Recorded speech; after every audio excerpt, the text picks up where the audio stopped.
Good morning. I'm Dave Anderson, and I serve as Vice Chair for the Kansas Behavioral Sciences Regulatory Board. I ask the members of the board to respond to a roll call to signify their presence at this open meeting that is being conducted in hybrid form. Some attendees in person and others attending remotely by conference call or other electronic medium. Mary Jones, who I understand is not here today. Donna Hunter-Queel. Present. Jim Kilmartin. Present. Jacqueline Lightcap. Is she also gone today? I believe she is absent today. Thank you. Richard Nobles. Present. Jonna Norton. Present. Andrea Perdomo Morales. And I don't see her on the Zoom call, but I'll let you know if she logs in a little later. Okay. Cynthia Schendel. Present. Laura Shaughnessy. Present. Rick Steele. Present. Deb Stidham. Good morning. I note the following staff members are also present. David Fye. Here. Leslie Allen. Here. Cindy DeArkle. And I'm not sure if Cindy will be joining us, but she might log in a little later. So, And Tyler Wadsworth. and Tyler will be available if we need administrative support. Assistant Attorneys General Lainey Barnard. Present. And Jane Weiler. And I don't see Jane on the call this morning. So I believe she had a different matter overlapping this morning, so I don't believe she'll be here. Thank you. Next, David Fye will read a message concerning this meeting being held remotely. this is David Fye, Executive Director for the Behavioral Sciences Regulatory Board. Public comment allows the public to address the board about its concerns, but the Kansas Open Meeting Act does not require the board to provide public comment or answer questions from individuals. Individuals requesting to provide public comment could contact the Executive Director prior to the meeting by sending an email to david.fye@ks.gov. A representative of the Kansas Counseling Association has been approved to provide public comment today for 10 minutes, and also a presentation has been scheduled from a representative from the Center for Credentialing and Education. Because we are conducting this public meeting remotely by conference call and other teleconference ability, I state for the record the following information. Access to this meeting is being conducted by a medium of interactive communication that allows members of the public without cost to attend the meeting through the use of the conference call and on the board's YouTube channel. While the meeting is conducted remotely, the requirements of the COMA are not suspended. As such, we'll be conducting this meeting pursuant to the COMA. On October 28th, 2022, we sent notice of the board meeting to all individuals who had requested notice of board meetings. The notice was also posted on the board's website, ksbsrb.ks.gov. You may obtain a copy of the notice at that website. An agenda and other meeting material was posted on the board's website on the day of the meeting. You may also request a copy of the agenda by sending an email to david.fye@ks.gov with the subject line request for the agenda, and it will be sent to you. The notice contains information for the conference call and the YouTube channel that allow members of the public to attend the meeting free of charge. The notice also states that if there are any technical issues during the meeting, you may send an email to bsrb@ks.gov. And so a recording of the meeting will be available on the BSRB YouTube channel following the conclusion of the meeting by using the link to the meeting on the agenda. And the conference call is live. I did check it before we began the stream, and there was no one on the call. If someone does beep over, I will let you know. Thank you. The meeting is now called to order, and the board will begin its discussion of the first item on its agenda. And our first item would be approval of the agenda. Has everybody had an opportunity to review the agenda? Are there any additions or modifications being requested to the agenda? Okay. Move to Do we have a approve. motion? Very good. Have a motion and a second. Cynthia, was that you? Yes. Yes. Okay, thank you very much. We have a motion and a second. Any further discussion? All in favor of the motion, please say aye. Aye. Aye. Aye. Those opposed, same sign. The motion passes. Thank you. We'll next move to public comment. Dave, do you want to introduce our speakers? Sure. An individual representing the Kansas Counseling Association, the president of that association, Andrew Secor, had requested to provide public comment today about a multi-state compact for professional counseling. So I'll go ahead and turn it over to Andrew Secor, and he can speak to the board for a few minutes about the counseling compact. Thank you, David. Executive Director, Mr. Fye, Assistant Director, Ms. Allen, Board Chair, Mrs. Jones, also Vice Chair, Mr. Anderson, and members of the board, good morning, and thank you for the opportunity to speak with you today. My name is Andrew Secor, and I am the president of the Kansas Counseling Association, and I am here today to speak on behalf of the Executive Council of the Kansas Counseling Association. The Kansas Counseling Association is a branch of the American Counseling Association, the world's largest association exclusively representing professional counselors in various practice settings, and exists to promote the counseling profession through education and advocacy for both clients and professionals.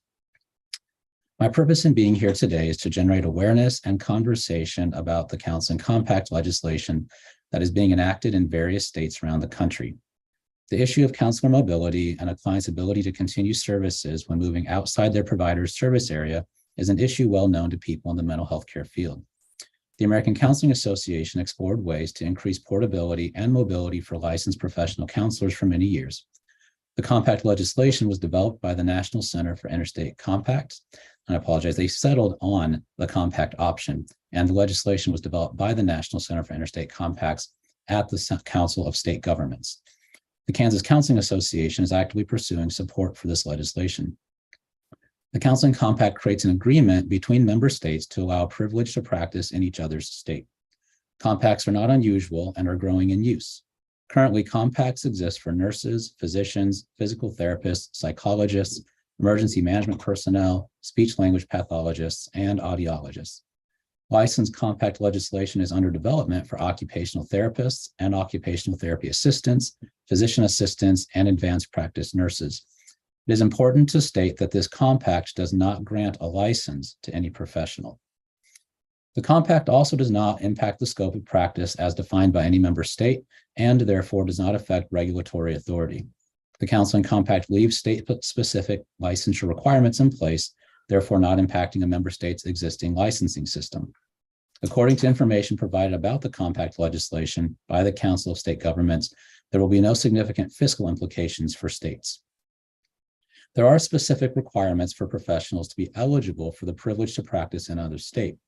These requirements include the following: a 60-hour master's degree, postgraduate counseling experience, have a social security number or an NPI number, a national provider identifier, hold a valid license in their home state, which must be a member of the compact, have no encumbrances on any state license currently, and no adverse actions or restrictions against any license within the previous 2 years, pass an FBI fingerprint-based criminal background check, meet any jurisprudence requirements for the member state in which they are seeking a privilege, complete any continuing education requirements by their home state only, and pay any fees for the privilege to practice. The goal of the Counseling Compact, like all counseling compacts, is to eliminate barriers to practice and to client care by ensuring cooperation among member state regulatory boards. Some advantages of the Counseling Compact include it preserves existing licensure systems, enhancing public safety through a shared interstate database of licensure and disciplinary information, improving access to professional counseling services, enhancing mobility of professional counselors, supporting relocating military spouses, and improving continuity of care when clients travel or relocate, and then greater control or ability to regulate the profession in the state. One of the key benefits of the compact to consumers is the ability of the client to remain in treatment despite leaving the state of the counselor is licensed to practice in at the onset of services. This is a continuous problem for many clients as people are not as location dependent for work, and our society continues to be ever mobile. The legislation could also address the issue of professionals practicing in the state without a license, as more people have moved to telehealth services. At this time, the Compact Commission has begun meeting since they achieved the total number needed of 10 states that enacted the legislation. As of today, 17 states have enacted the Counseling Compact legislation, including Nebraska, Colorado, and Utah. The states of Missouri, Iowa, and Minnesota have introduced legislation, with action not taken during the most recent legislative sessions in those states. Besides these states, The compact is also endorsed by the American Counseling Association, the American Association of State Counseling Boards, the American Mental Health Counselors Association, and the National Career Development Association. The National Board for Certified Counselors also endorsed the compact with a contingency that a graduate degree in counseling from an accredited institution be listed as a specific requirement. To address this issue, information was placed on the compact website, which indicates the legislation mirrors current standards in each state, with all states requiring an earned master's degree to obtain licensure. Therefore, for a state to be eligible to join the compact, they must license the profession of counseling, require the passage of a national exam, and require a postgraduate clinical experience. A professional seeking a privilege to practice would not be eligible without a license from their home state, which requires an earned master's degree. It is the hope of the Executive Council of the Kansas Counseling Association that if this legislation were to come forward, the BSRB would provide support of this legislation. As indicated earlier, the information provided is only a snapshot of the compact legislation. My hope this morning is to bring awareness to the compact legislation and begin conversation on the topic. I am happy to provide additional information for your review should it be desired. I want to thank you for your time this morning, as well as for your service to the mental health profession and the citizens of the state of Kansas. Thank you. Thank you, Mr. Secor. Any members of the board have any questions or comments? I have a question. Is there a set number of postgraduate supervised experience hours in the compact? So as I understand it, the way that this works is that it will be dependent on the home state. So whatever the home state requires for that postgraduate experience is what the person would have to do to get licensed in their home state. So for Kansas, that of course be 1,500 for the direct hours, 3,000 total. I know that we have looked at the total required hours across the country, and I believe the 3,000 hour mark. And when I say we, I guess I should reference when Mr. Fye mentioned that I was aware of some of the meeting parts. I'm on the advisory committee for the professional counselors. And so when we changed our hours requirement, 3,000 hours tend to be fairly typical for postgraduate hours requirements. 1,500 for direct was around average too. So it's going to be state specific what each practitioner would have to complete to be licensed in their state as it currently exists. Thank you. Mm-hmm. Any other questions? Looks like Mr. Nobles. Yes, did I hear correctly that in this in this composition of the compact that the licensee would need to pass the jurisprudence for each state that's within the compact? Or did I hear that it would just need to be the jurisdiction of the home state in which they are seeking licensure as they join the compact? Sure. So each person would be responsible for the licensure requirements in their state. When it comes to the jurisprudence piece of this, if a state requires a jurisprudence exam for another professional, for instance, seeking licensure or reciprocity in their state already, that state can still require a professional that's seeking a privilege to pass that jurisprudence exam for any state that requires it. So there's not a set jurisprudence exam, but for instance, I believe Missouri has a jurisprudence requirement. So already we would have, like, if I wanted to get licensure in Missouri, I would have to pass Missouri's jurisprudence exam. The privilege does the same thing. So for states that have an existing jurisprudence requirement, that would not get rid of that requirement. The states can still have professionals take the exam to show competence of that state's legal requirements for practicing. So it's just in the states where one already exists, they can still require it. Kansas does not have a jurisprudence requirement, but certain states do. So they would have to take the jurisprudence for any state that was in the compact that they wanted to practice in, regardless of the home state that they were licensed in. Correct. And I think that's the way that it is already. So it just continues that process. And they would be required to to only earn the continuing ed hours for the state they're licensed in. So they're not having to track every single state that they have a privilege, because the privilege, of course, is not a license. So that's a distinction that's important, is that we're not granting licensure. So for any person that wanted to be licensed in Kansas, they would still have to meet all of Kansas's educational requirements and such to become licensed. But the privilege would be based on that agreement within the compact legislation. Thank you, Mr. Secor. Any additional questions? And if you have one, please just speak up. I can't see everyone on my screen.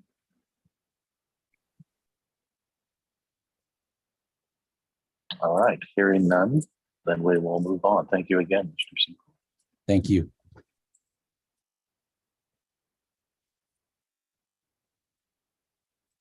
Dave, do you want to introduce our next guest? Sure. The board had recently talked about alternative methods of processing certain license applications, specifically in certain cases where an individual may not have received their education from the national accrediting body that the board recognizes. And so one of the options that the board had discussed was utilization of outside companies that might have staffing to be able to provide that assistance to the board. And one such company is the Center for Credentialing and Processing. And Tammy Lee is the Vice President of Business Services and Partnerships Division. She spoke with the board last year concerning some of the ability that her business would be able to provide in terms of assisting the board. And so I'll go ahead and turn it over to her, and she can talk a little bit about what CCE might be able to provide the board and maybe answer some questions from board members. Good morning. Thank you, David. And good morning to the board. I thank you again for the opportunity to come before you. As David said, I am Tammy Lee. I'm the Vice President of CCE, which is Center for Credentialing and Education. And we do various different programs, but the one that's which discussing this morning is the processing of educational reviews for candidates that are applicants that may not have attended a CAPREP accredited institution. Currently, we do the educational reviews for 5 different states, which is Colorado, South Carolina, Iowa, Michigan, and Florida. And we also do the for Virgin Islands. For Colorado and South Carolina, we've been doing the processing education review since 2006. Iowa, we started in 2009. Florida, we just do the transcript review just to make sure that the institution a graduate had a conferred degree and a degree in mental health counseling since 2015. And my Michigan and Virgin Island, we just started with them in 2021. What we do again is all of the applications on the website, and the candidates just go on the website, download an application. They complete application and send the course descriptions along with application and payment to CCE. At that time, we process the payment and we do the educational review. Now, for South Carolina, we are the quasi board for them, because what we do, not only do we do the education review for them, but we also send the approval letter for them to proceed with taking the exam for South Carolina. And that for Colorado, we do the LPC, we do the marriage and family therapy, we do the psychologist, we do the addiction. For South Carolina, we do the LPC, we do the marriage and family therapy, and we do addiction. For Iowa, we process the LPC and the marriage and family therapist. For Florida, it's just the mental health counseling applications. Michigan, we do the LPC and the marriage and family therapy. And for Virgin Islands, it's also the addiction, LPC, and the marriage and family therapy. So again, we've been processing these for years. So this is what we do. And we've been doing it for years. And for references, if anyone needs a reference, I'll be happy to supply that information. You can contact those state boards for references for us.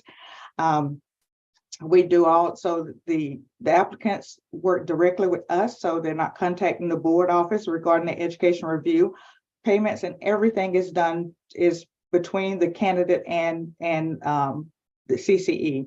Now, I think in the previous conversation we've had with your board, really, I think the board wanted to kind of take care of the payment for the applicant. So that is something that we absolutely can work with you all with that also, if you didn't want to charge the candidate for this service. That is a process that, again, we can work that out with the board. But as we have 2 applications, we had 3 application reviewers, but one just got a promotion. So right now we have the 2 application reviewers. And when I started with the organization, as a matter of fact, in 2013, I came in as application reviewer. So that's years of experience. I think David said that they had a question about whether the board had a question about our education. I am an MBA. The direct supervisor for the application reviewers has a master in social work. We have one reviewer that has a bachelor's, and the other one just, had a technical school education. But what we do, we train them. We, according to the laws of the states, the rules of the states, according to whatever the requirements are. So they're well trained. Any questions they have, we are available there. And we also check those applications that are a little bit difficult, that they may have a little issue with. They bring themselves for us to review before the information is sent to the candidates. I'm open for any questions that the board may have at this time. I know that was kind of fast, but that is what we do, and we've been doing it for years. But I'm open to any questions that you may have regarding the services that we provide. Thank you, Tammy. I thought I might jump in first, and there is one question that I remember the board having conversation about in the past. If someone applies for licensure and the decision is that they don't meet the qualifications or the necessary information to become licensed, they have the opportunity to request a hearing on the license applicant process. In that process, if they should want to call a member of your staff to speak at that hearing to explain why they reached the decision they did in terms of making that report, would a member of your staff be available to speak at such a hearing? Absolutely. Absolutely. That would be no problem at all. Is there any additional cost for that? No additional cost for that. And I have a question, Ms. Lee. My name is Lainey Barnard, and I'm the Assistant Attorney General who serves as General Counsel. Have you done that in other states? Have members of your organization testified that you can think of? No, we've never had to testify before. It's always been, it's been, if someone has a question, because every application review we put in the application that every applicant has a right to appeal CCE's decision. And so they send in that appeal, that goes before the board makes a decision. And if they need us to come and talk, and ask questions, the board will come to us and ask us questions. Why did y'all? And we kind of give them the information. And that's, the way it's been. So we've never had to go before in a hearing, but that would not be a problem if we had to, though, because we kind of go by the rules, whatever is in black and white. And that's what I always tell them. If it's in black and white, you're welcome to, quote that information. So we have no problem going to a hearing before a hearing with our decisions. Great. Thank you, Ms. Lee. Sure. And Ms. Tammy, Lee, other questions? Cynthia? Did I understand correctly? You do not do the service for any social work applicants? No, we have not had, right now we don't have a social work, but that, that's just because we hadn't been presented with them, and some of the other boards have their own social work board, and that's why. But again, their direct supervisor is he has a master in social work. So I'm sure we do have, no problem with doing that. It's just a matter of us getting there on this, looking at the requirements, and we'll move forward from there. Okay, thank you. Mm-hmm. And Tammy, I'm not sure, you may have mentioned this earlier when you spoke, but in terms of the expected turnaround time, if you receive materials from us on an applicant, about how long do those reviews usually take?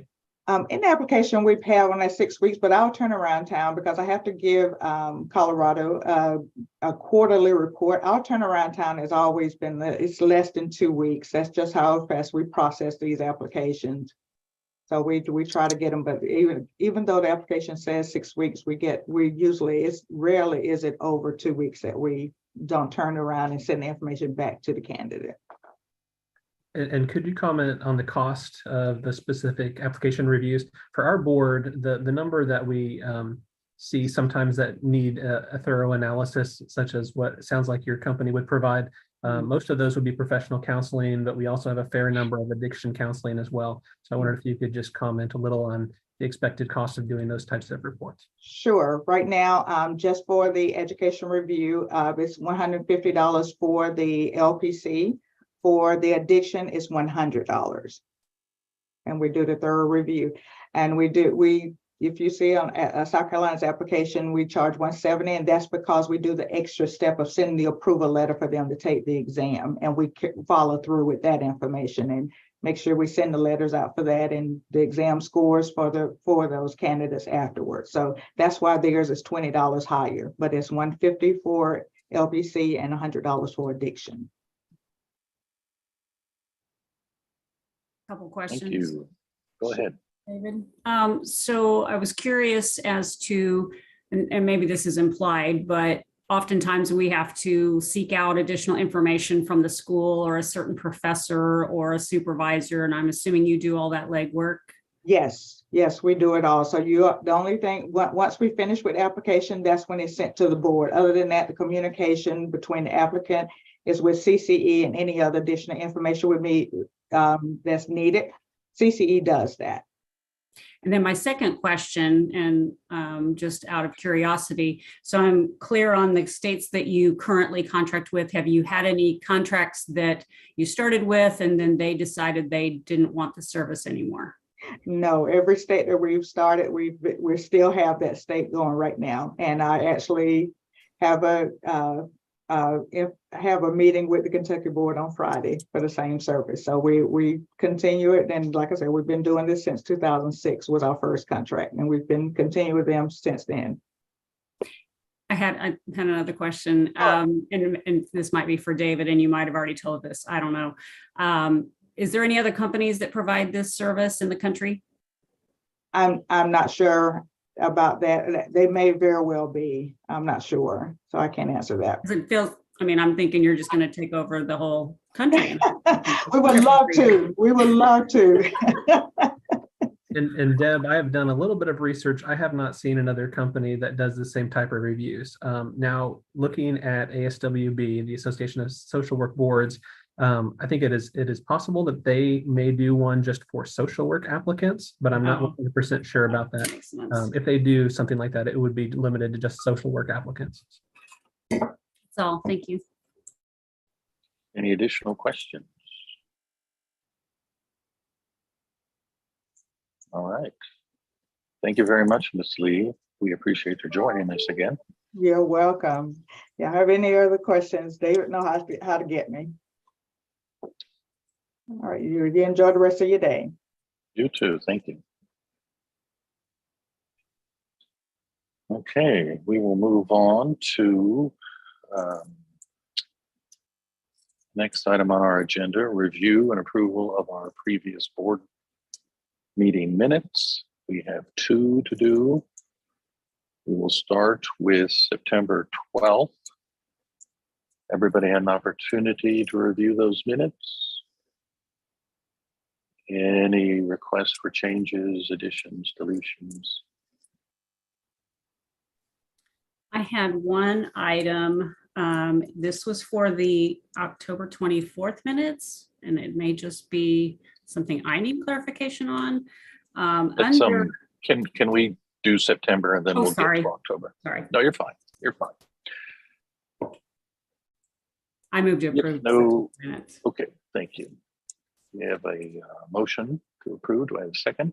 I'll second. Not sure who that was. Was that you, Richard? Sure. All right. So we have a motion and a second. Any further discussion? All in favor, please say aye.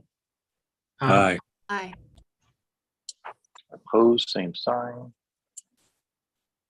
Okay, motion passes. Now we'll move to the October 24th minutes. Deb, please. Yes, so this was under C, under impaired provider programs. I just feel like maybe there needs to be a something added there. I'm just worried that, I don't know, lay people reading this or licensees reading this would not understand that we had the rest of the conversation about that, which was that current licensees who think they're having a problem can seek care without reporting it to the board and not being in violation of unprofessional conduct. Says we discussed it, but it doesn't really say what the rest of that discussion was.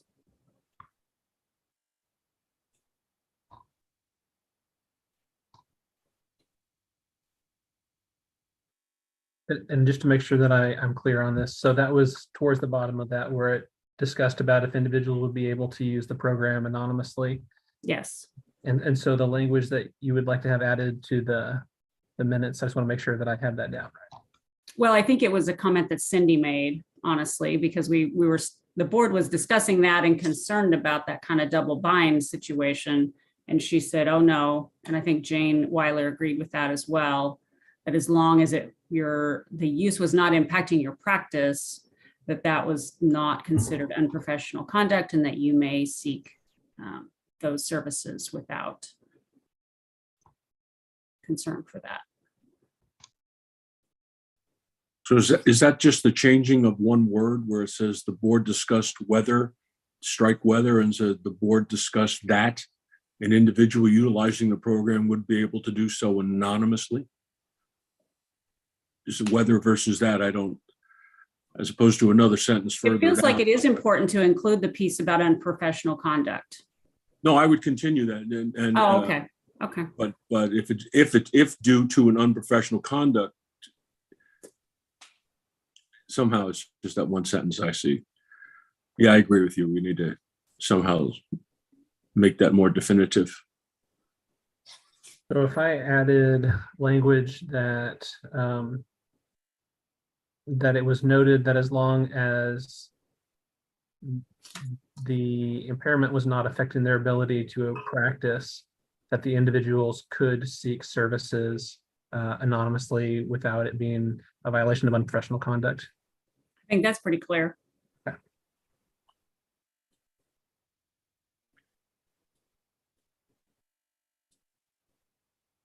Very good, thank you. Other changes to these minutes? If none, I'd accept a motion. Move to approve. Second. Okay, we have a motion to approve and a second to the October 24th minutes as amended. All in favor, please say aye. Aye. Aye. Those opposed, same sign. Motion passes. Thank you. We'll next move to the executive director's report. Thank you, Dave. I'll go ahead and provide some updates for the agency and go ahead and provide a little bit of a summary from the board's offsite planning meeting on October 24th, and then note some important upcoming other items as well. So first, in terms of the agency updates under outreach, the BSRB is still continuing to stream our board meetings and advisory committee meetings. Also, the assistant director, Leslie Allen, and I have been speaking to lots of groups of students at different colleges and universities in the state that have programs with have a connection to the professions under the board.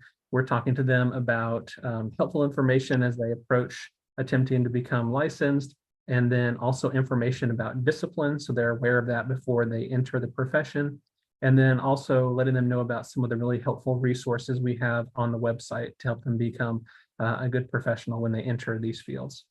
So that is going really well. We are currently doing all of those meetings by Zoom because of time constraints mostly, but we hope to go ahead and take a next step in the future of going out to those colleges and universities and being able to answer more questions and connect with more individuals that way as well.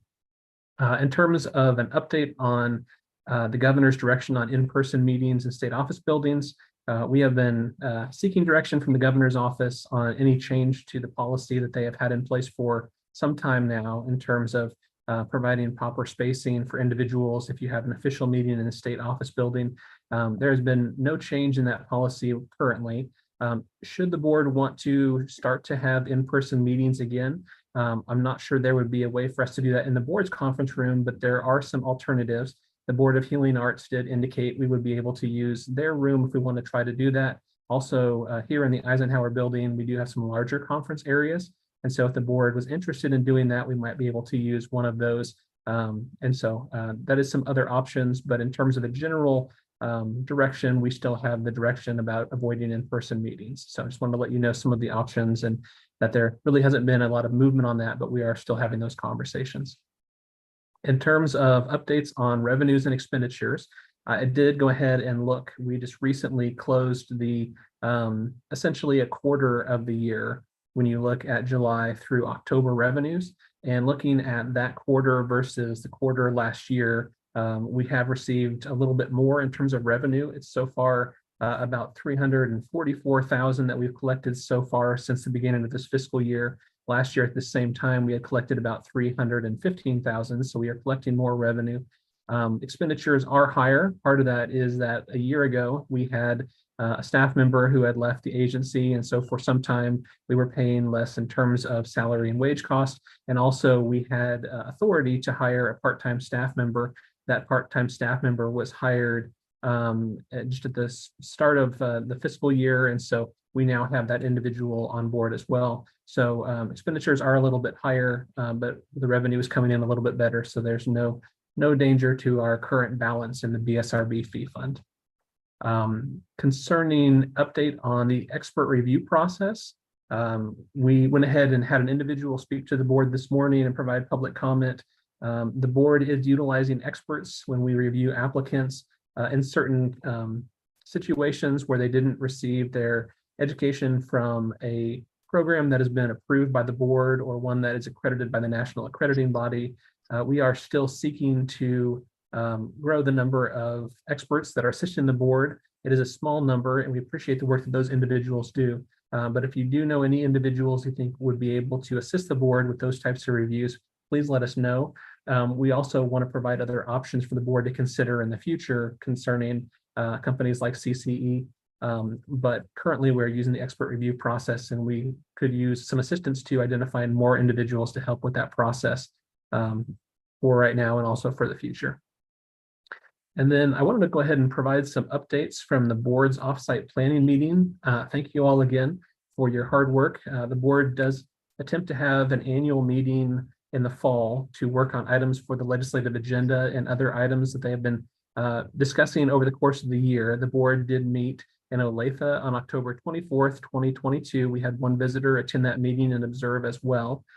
Some of the items the board discussed, one of those was about using individuals to provide review services of certain applications. And we will continue to research that topic more. The main focus in assisting with that is trying to make sure that we reduce the wait time for individuals when they are seeking licensure. And so we're trying to find a more efficient process that will allow individuals to move through that process a little more quickly. Also, in terms of license hearings, currently, when an individual has been denied for licensure, the board is utilizing all board members for the hearing process. And the board did indicate at the offsite planning meeting they were interested in considering other options. The option that the board expressed support for and made a decision to go forward with is utilization of hearing panels for license hearings going forward in the future, and to use hearing panels made up of 5 board members, the board member for that profession, also a public member, and then the additional 3 members of the board could be any board members on those hearing panels.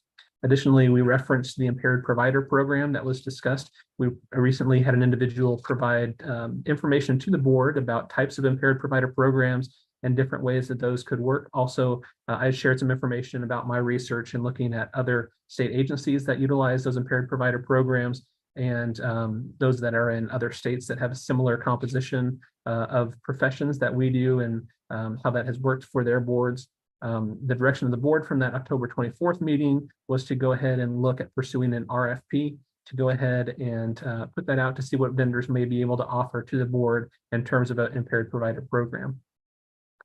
There was also a conversation about license reciprocity requirements, and we went ahead and had a conversation about the current statutory reciprocity requirements and also the way that those have changed for certain individuals due to the passage of 2021 House Bill 2066, or what is now known as KSA 48-3406, and ways that we can assist other individuals in becoming licensed more quickly. There was a direction to the advisory committee members to go ahead and re-examine their license reciprocity requirements and license requirements in general to determine if there's any other items that we may be able to examine in terms of individuals becoming licensed in Kansas more efficiently. There was also a discussion about individuals who have allowed their licenses to expire in the past. And perhaps there may be a way that we can assist individuals to become professionals under the BSRB again by looking at our current reinstatement process. Part of that involves the reinstatement fee, and part of that involves the process of taking continuing education hours prior to submitting for the reinstatement process. And so the board had a good discussion about some different alternatives.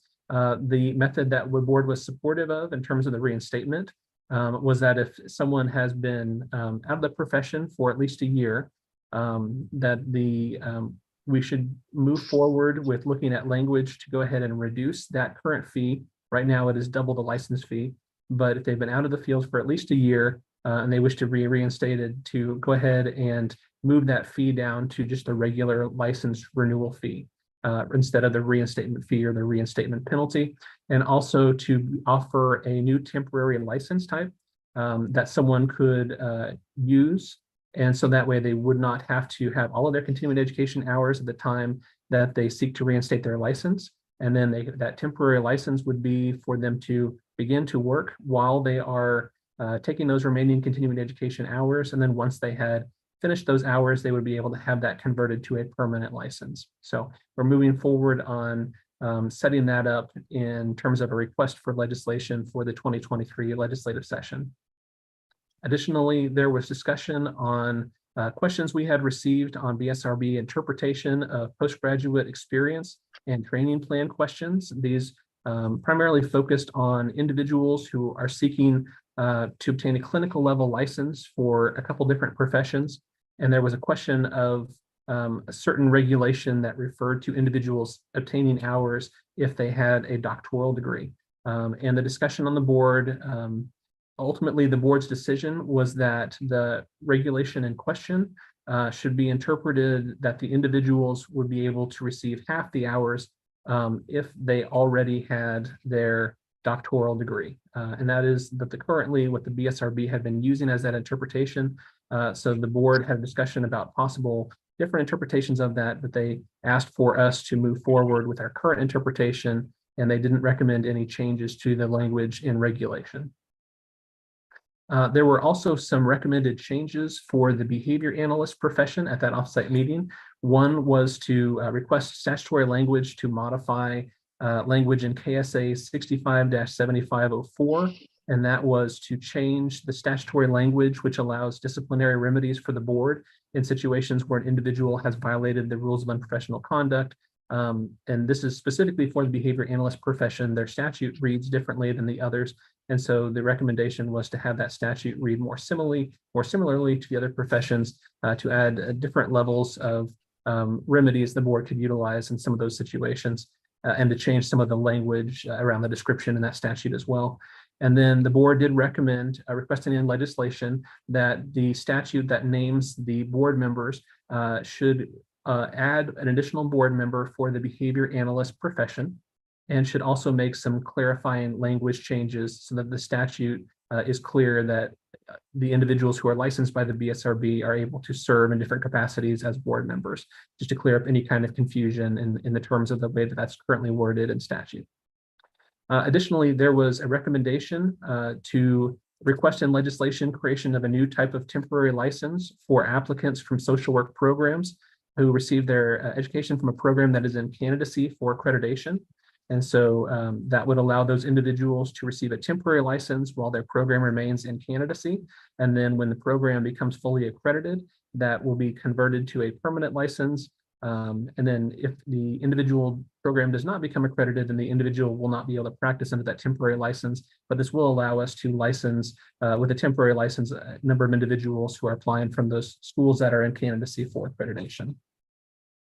Additionally, the board had conversation on the recent release of social work exam pass rate information from the Association of Social Work Boards, ASWB. That information was released in a fairly lengthy report back in August. And the board had also received a letter from the Council on Social Work Education, CSWE, which is the national accrediting body for social work programs. CSWE had noted the disparities in the report as well in terms of different categories of individuals who had taken the exam and the different pass rates, and they had requested the board pause utilization of the exam pass rate or examination for the different levels of social work license, except for the clinical level license. The board had a discussion on that, and it was noted that the requirement for licensure in statute does name that there is an examination that's part of the requirement to be licensed. So the board would be unable to consider a temporary pause of that unless they would not license social workers currently, or if you paused requirement of that examination, it would be in violation of the law. So the only way for that to change would be if something were to put into statute to change that requirement. So the board had a good conversation about really examining the information from ASWB. Also, the Association of Social Work Boards had representatives come to the Social Work Advisory Committee, and that was on October 17th. And I would encourage anyone who has questions about that report. That's a very good meeting to go back and watch on our YouTube channel. They spoke at length and provided information about the ways that they vet questions on the examination and actions they have taken after the release of that demographic data, and information along those lines as well. So I would request anyone who have questions about that, feel free to contact me, but also that's a very good meeting to observe in terms of that discussion as well. So the board's decision was to go ahead and continue to monitor the situation. I will let the board know that later this week, I will be attending the annual meeting of ASWB that will be in Scottsdale, Arizona, and I expect that they will provide additional information about that examination. So I'll be attending that meeting, and I'll bring back information from that annual meeting of ASWB later this week. The board did make some additional recommendations in terms of the social work profession.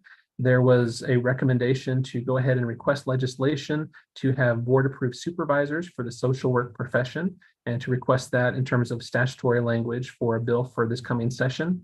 Additionally, the Social Work Advisory Committee had submitted for the board a recommendation to require continuing education hours in diversity, equity, and inclusion. And the board had a lengthy discussion on that point in terms of the overall continuing education requirements for the different professions under the board. And it was the decision of the board to go ahead and make a recommendation to currently for levels of licensure that are able to diagnose, those individuals have to take 3 hours of ethics and 6 hours of diagnosis and treatment. And the recommendation of the board was to reduce by 3 hours that 6-hour requirement of continuing education classes and diagnosis and treatment, and to go ahead and recommend that there is statutory language to require 3 hours under the area of cultural competency and diversity, equity, and inclusion. And the recommendation in terms of the definition of that topic was recommended to be the definition from the Texas and what they currently require for some of their professions for continuing education. Additionally, for the individuals who are licensed under BSRB who do not currently have a requirement of continuing education and diagnosis and treatment, but solely have the 3 hours in ethics, this would be a new requirement that they would need to have 3 hours every licensure period of continuing education in cultural competency or diversity, equity, and inclusion. There was also a recommendation by the board to submit a change in regulations. This would be for the professional counseling regulation, KAR 102-3-3A F6. And that was concerning the requirements that are currently in regulation in terms of individuals who have not come from a KCAP accredited program that are trying to meet the requirements for licensure in the regulation. One of the requirements allows for individuals to have obtained their education from a related field, but there was a requirement that the program be chaired or directed by an identifiable person who holds a doctoral degree in counseling. And it was the board's recommendation to go ahead and add the language or a related field to allow the chair of those programs to either have that doctoral degree in counseling or a related field. So that will be submitted for regulation changes as we are working on a number of those proposed changes right now. And then in terms of the records of deceased practitioners, the board had discussed that previously in terms of how best to address that. The board was supportive of adding language to the unprofessional conduct regulations for the professions, noting that it would be unprofessional conduct if a practitioner failed to have a custodian in place for their records should they be unexpectedly unavailable in terms of an emergency situation, such as if they pass away or if they abandon their records. So the board is going to move forward with a proposal to change that in the unprofessional conduct regulations. And then after that has been put into place, the board can have some discussions in terms of whether the naming of the actual individual should be utilized and other implementation processes. And the board decided to have an additional conversation on that in the future concerning that topic. So those were some of the updates from that meeting, the offsite planning meeting, and most of those are covered in further length in your notes in the minutes. Additionally, I wanted to give you some updates in terms of some recent legislative meetings. There was a CanCare Oversight Committee meeting that primarily focused on recommendations from a committee that met the last 2 years that dealt with mental health modernization and reform. And they had asked me to come and present testimony on some of those recommendations. One item they wanted me to discuss was the proposal about the social work temporary license for individuals who receive their education from a school that's in candidacy. So I did explain that information about the temporary license proposal. And so they were made aware of that item.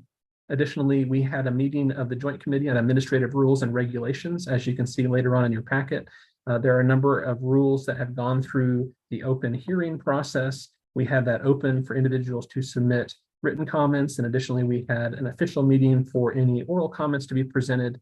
So that did take place. We also spoke to that Joint Committee on Administrative Rules and Regulations, and I walked through each of the proposed changes to the regulations. So that process has come to an end at this point. And then as far as a few other updates, first, in terms of the Psychology Interjurisdictional Compact, also known as SIPAC, the annual meeting for that is going to be later on this week as well on November 17th. Additionally, we received a message from the SIPAC Commission. There are certain requirements that states have to follow in terms of being part of the compact. They reviewed our website to make sure that we had posted information on SIPAC, and they were examining if we had posted certain disciplinary information on practitioners. And so we did meet the standard and the requirements that SIPAC had sent. One of the items is more of a long-term implementation item that I wanted to make you aware of. Under SIPAC, individuals practicing the programs must have a policy in place for fingerprinting. Now, the requirement to have that in place is 10 years after the passage of legislation. So the board does have several more years to go ahead and implement a policy on fingerprinting, but that is approved in statute under the BSRB. But to my knowledge in the past, that just had not been something that the board moved forward on going ahead and requiring fingerprinting for applicants. So I am familiar that the professional counseling compact that was discussed earlier today would similarly require a fingerprinting requirement. And there is also a social work proposed compact that the draft language has been put out for that would also require fingerprinting. So at some point, the board will need to revisit that fingerprinting item, and I will do some additional research to talk with members of law enforcement here to see what that would all require. But that's just something to put on your radar for the future. In terms of the Kansas Fights Addiction Grant Review Board, at the last full board meeting that happened in September, the board was supportive of naming a permanent individual to serve on the Kansas Fights Addiction Grant Review Board. And they asked me to send a message out to all the advisory committees that anyone interested in serving on that would send information to me. And I did send out in your packet of materials the message that I had sent along with the applicants who had applied for that. And that is listed under the business for the meeting later on today. But we did have 5 individuals who submitted information for consideration under that. And so later on, you'll be asked to name a permanent appointee to the Kansas Fights Addiction Grant Review Board. And then after that, I'll try to get them up to speed in terms of how they can go ahead and begin to take part in that grant review board. I wanted to touch base on the ASWB exam pass rate analysis. I covered this a little bit earlier, but we are continuing to monitor that. And as I mentioned, later on this week, I'll be attending that national meeting for the ASWB and bringing back more information for the board on that topic. Additionally, I mentioned that there is some draft language out for a social work compact that was available for comment. They went ahead and closed that, and they are seeking to release the draft language again for additional comments. But they recently made an announcement that they do intend, they hope to have the language available for states to propose in terms of bill passage during the 2023 legislative session. They initially were looking at either the 2023 legislative session or the 2024 legislative session, but currently they are seeking to have all changes finalized so that the draft model language would be available for this upcoming spring if individual states wanted to submit bills for that. And then I wanted to provide an update. I recently attended the annual meeting of the Association of State and Provincial Psychology Boards, ASPPB. They did met and had a number of updates for jurisdictions. One of the updates that they mentioned, so the APA is currently working on accreditation standards for master's level psychology programs. They hope to have those available for review by next fall. To support that endeavor, ASPPB put together a task force and is working with different jurisdictions on those that do have master's level psychology programs. For reference, most states do not license master's level psychologists. Kansas is one of 17 jurisdictions that allows for a licensure at the master's level for those psychology programs. So they are looking to assist the work of the APA in terms of coming up with standards. Now, they did mention that there is not a push right now to require states to license at the master's level, but for those that do, they would like to add some clarity in that states have different standards and even the terminology for certain levels of licensure. For example, us at the clinical level for the master's level psychology program, those individuals are called clinical psychotherapists, and other jurisdictions are called different naming conventions as well. So part of it is to bring those together and have more uniformity. Additionally, there was an emphasis on DEI, and there were topics that were discussed under that umbrella as well. And then there was a big update in terms of the license examination, the EPPP. And the EPPP is the licensing examination for the psychology profession. It is currently required for licensure for licensed psychologists, and also for a master's level psychologist, you have to pass at a certain level for that. Several years back, the ASPPB had created what is called the EPPP Part 2. And the way that they would describe that is that the EPPP is primarily a knowledge-based exam, and the EPPP Part 2 is more of a skills-based or an assessment type examination. And in 2018, they had intended to make that a requirement, and there was pushback and there were concerns. And so they said that they would revisit that topic again in 2022. And when I was at the annual meeting recently, they came out with an announcement on October 28th, and that's included in your packet as well. And the announcement was that the board had voted and had decided that effective no later than January 1st of 2026, the EPPP will be one examination with two parts, the EPPP Part 1 and the EPPP Part 2. And so, as opposed to requiring the EPPP Part 1 and Part 2, they have decided that they will say that both parts are now as of January 1st, 2026, they will be one examination, EPPP, and there's Part 1 and Part 2. So any jurisdictions that want to continue to use the EPPP will have to utilize both Part 1 and Part 2.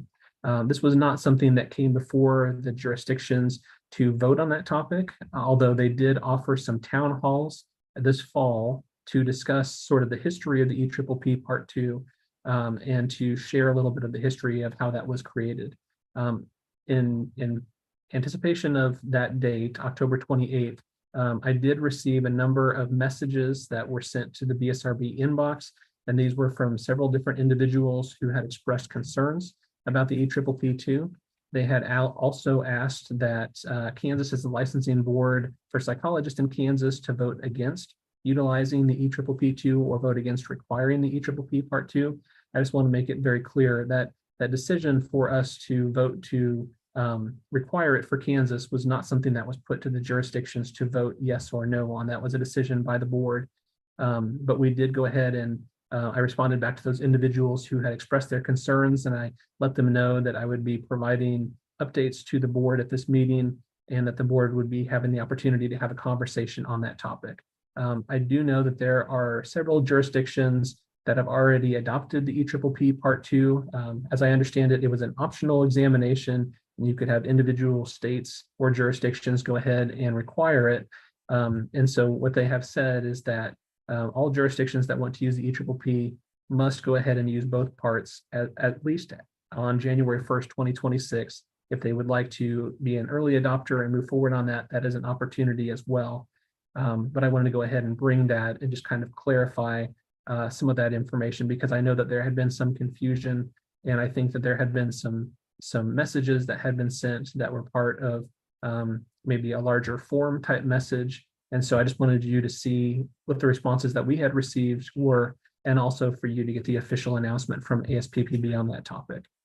And with that, maybe I should pause and see if this is not an official item on the agenda, but I wanted to go ahead and pause and see if any board members have questions on that item.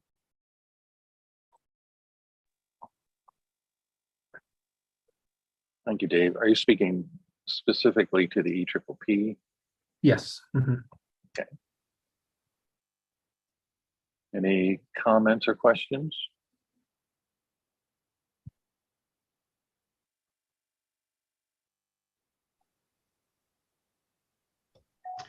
Just, just that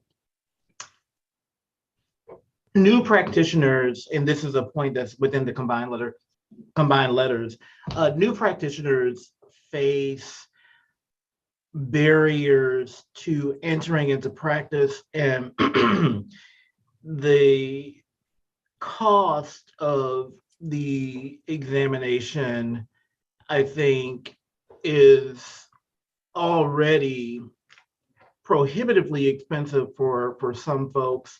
And I can't remember exactly what the cost of the EPPP2 is right now, but Rick or David or Dave, you know, if you could speak to the cost of what the combined EPPP and EPPP2 would be, I think it just speaks to the increased barriers to entry into the profession is for clinical psychotherapists and for psychologists.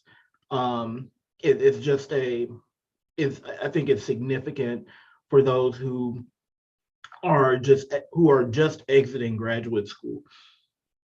Yeah, what they informed me was that the EPPP, I believe that price is $600, part one, and then the EPPP part two would be $450, I believe. I think there had been discussion that maybe both of them would be $600, but what they informed me at the conference was, I believe the price point is $450. I think it may have been lower for some of the states that had adopted it early, maybe $350, but I'm not 100% sure about that. I mean, still $1,000 as an examination to be licensed that's a lot of money. So yeah, and I think there are a number of things to be worked through on this as well.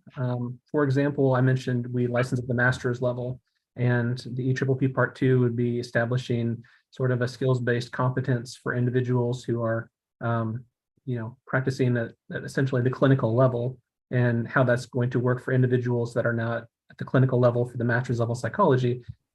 I'm not sure how that is going to work for that level of profession under the BSRB. That is something that they're aware of, and I think they're having conversations about to figure out exactly how that would work. But I know that there were a number of questions at the meeting, some of which they were able to answer, and some of which they said that they will still have to work through in the future. So I know this is going to be a continuing conversation. Rick, did you have feedback? Well, just, this has been an ongoing, I think the correct word is fight for quite a few years. One of the issues that many training programs and organizations of training programs have, the cost to the students or licensees is a problem, but possibly more fundamental is that there's no real evidence that it provides anything additional. They keep chirping that it's a skills-based test. There's not a practical component. It's a knowledge test, and the methods of validating it aren't particularly great. And that's been, CUDCUP is the Council of University Directors of Clinical Psychology Programs. The there's a number of organizations that have been trying to get them to do a little bit better job validating this new test and show some incremental validity. What does EPPP2 give you that EPPP1 didn't? And there's really no evidence that it gives anything beyond. So that's the conceptual problem that many training organizations. So I noticed, Dave, in your the item 6C in the packet that we got, all of my colleagues down the hill in my old program signed one of the letters. I didn't feel like it was appropriate for me to sign that letter. The information, you'll notice, most of the letters looks kind of like boilerplate. It came out from several training organizations. But I do agree with the concerns that were expressed by, well, all of the people who expressed concerns. I don't know what the alternative is, though. I don't know, because it sounds like if I'm understanding the way ASPPB has done this, it's either use the EPPP both parts or don't use it. Yeah. And I don't understand. It doesn't seem to me that there's an alternative to just choosing one part that would help the potential licensees and protect the state. So I don't know. That's not very helpful. Sorry, I got nothing. Rick, Go ahead, Jim, please. based upon what you just said, and in reading all of this, it looks like we have little choice. Yeah. Okay. I just wanted to make sure I didn't miss something in the tea leaves. Yeah, no, I don't think you did. I think the closest thing we have to a choice would be for us, and this doesn't help the equity issues and the cost issues. The only thing in the way of choice we might have is to, even if the EPPP2 is part of the required, to not use that score, if you understand what I mean. So if people have to take EPPP1 and EPPP2, but Kansas decides, yeah, we're only going to look at your EPPP1 score, they're still having to pay $400 more, $500 more, whatever it is, but it would not necessarily have a negative impact on the decision making, right? So I think that would be possible, and some of my colleagues in other programs think that that's possible for their states. I haven't figured that out, and it doesn't address, Richard's excellent point about this being prohibitively expensive and potentially, differentially prohibitive across different groups. So, If we did allow, or let's just say we did accept just section 1 and didn't have to, or didn't accept the score, or didn't need the score of section 2, that might prohibit people from moving in the future to a state that did require them both, though. Yeah. that seems reasonable to me. Yeah. Okay. There was also a question at the conference about how this might impact things like SIPAC, the multi-state compact that Kansas became a part of earlier this year. That is something that they said we'll have to get back to you on. That's something that's kind of being worked through. They did say that they don't believe that there would be a big push to have individuals who had already passed the EPPP to go back and have to pass the EPPP too. So there would need to be some clarifying language concerning that issue. But I think they wanted to make sure that this was put out there to let people know. But I know that there's still a lengthy list of things that would need to be worked through in terms of implementation and what, any questions about different things like that. Didn't you say that the two parts were going to become one test so that you won't have the option to just take one or the other? So it will all be considered the EPPP, and it'll say part 1 and part 2. Now the timing of when you would be taking those would be different, and there would be a separate cost for each piece. One thing they did talk about was an interest in moving part 1 up earlier in the process, closer to when individuals are finishing school. So that way that that would hopefully improve the pass rate for those individuals who were taking the examination rather than take it after some time. Yeah. There's been some talk of letting people take the EPPP too. Well, and this actually can happen anyway. You can take the EPPP1 before you finished your doctoral program. And so, and that happens already. I can tell you that students who are going to sit for their master's licensure in Kansas will go ahead and take the EPPP1 during the doctoral program and then not have to take it again. And I get why, right? Because there's questions on there that have to do with the knowledge you obtained during your graduate program. And so it's probably better to take it early, right? But then EPPP2 would be later. So I don't know. I think it's, yeah, go ahead, Cynthia. I just want to make sure I understand. I thought you were saying that the requirement was now going to be that everybody has to take both parts. Yes. So that we don't have the option to say that in Kansas you only have to take part 1 to be licensed. No, you would still have to take both parts because that's what ASPPB would require. It would be possible for us, I think, it would be possible for us to only use the score on part 1 for licensure decisions. But they'd still have to take. But they would still have pay to for take that second part and take it. Yes, okay. that's Yeah. correct. That's the part that I don't like about that solution, Mhm. because then the applicant is paying, whether it's $350 or $450 or $600, that would not be useful for them here. The only benefit would be if they wanted to be licensed in another state that did require both parts. And potentially, however, this intersects with SIPAC, right? And so, yeah, I've got a lot of feelings that I'll just keep to myself and not put on the public record. Any other feedback on that particular item? Dave, are you up to a couple of questions about other things you talked about?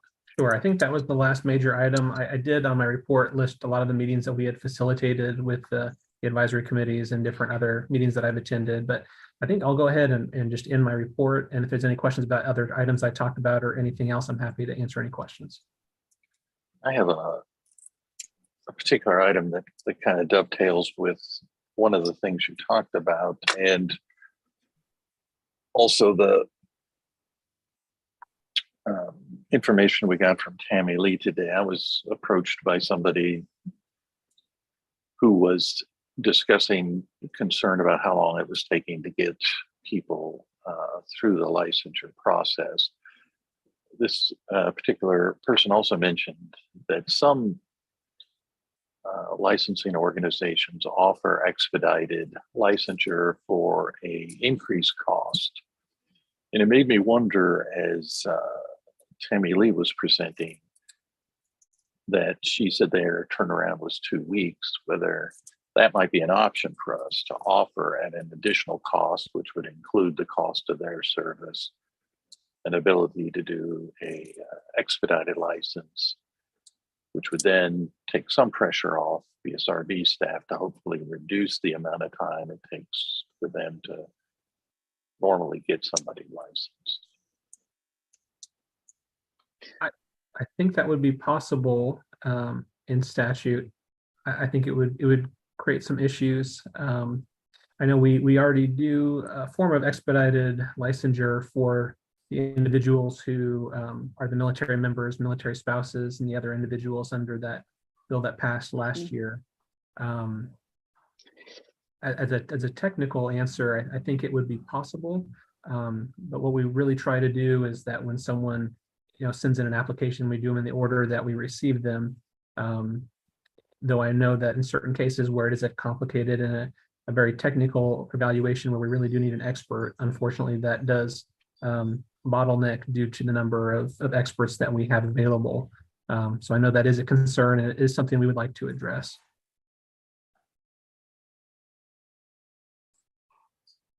Also, in regard to the issue of how we conduct these board meetings, I certainly would support the idea of doing those in a hybrid format to offer people the opportunity to meet in person.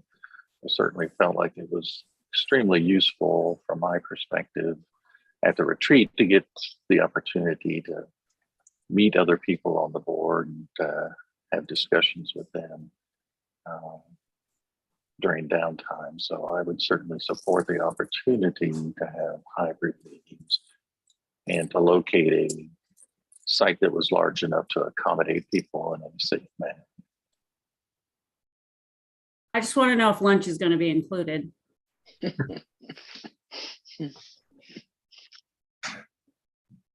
think we could arrange that. If you feed them, they will come. Exactly.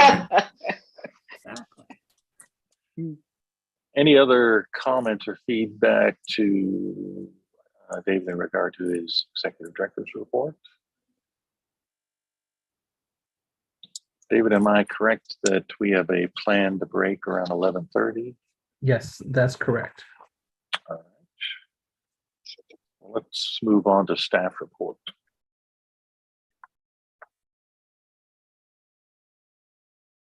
Okay, and I'll just highlight, you do have a copy of information in your packet as far as the permanent licenses under the BSRB. As you will notice, there is a trend where the license numbers are continuing to grow. As of November 2022, the number of permanent licenses under the board was 14,714. And as I mentioned, that is growing, and so that is good. I had mentioned before that our license structure could really change depending upon what type of compacts we may join in the future, but at least under the current conditions, we are having growth under some of the professions of the BSRB.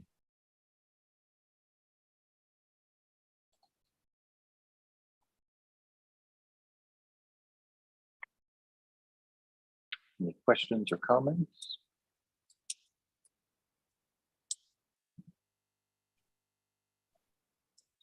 Any additional information under staff reports, Dave? Nope, I think that's all. All right, then we'll move on to the CRC report.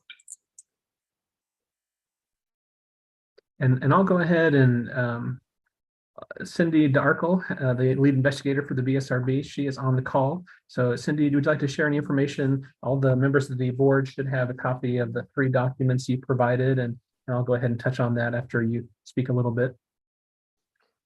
I would just, you have the information. I would just point out one difference or one new thing on the first page, the disposition of cases, and those are the cases that are presented to the complaint review committee.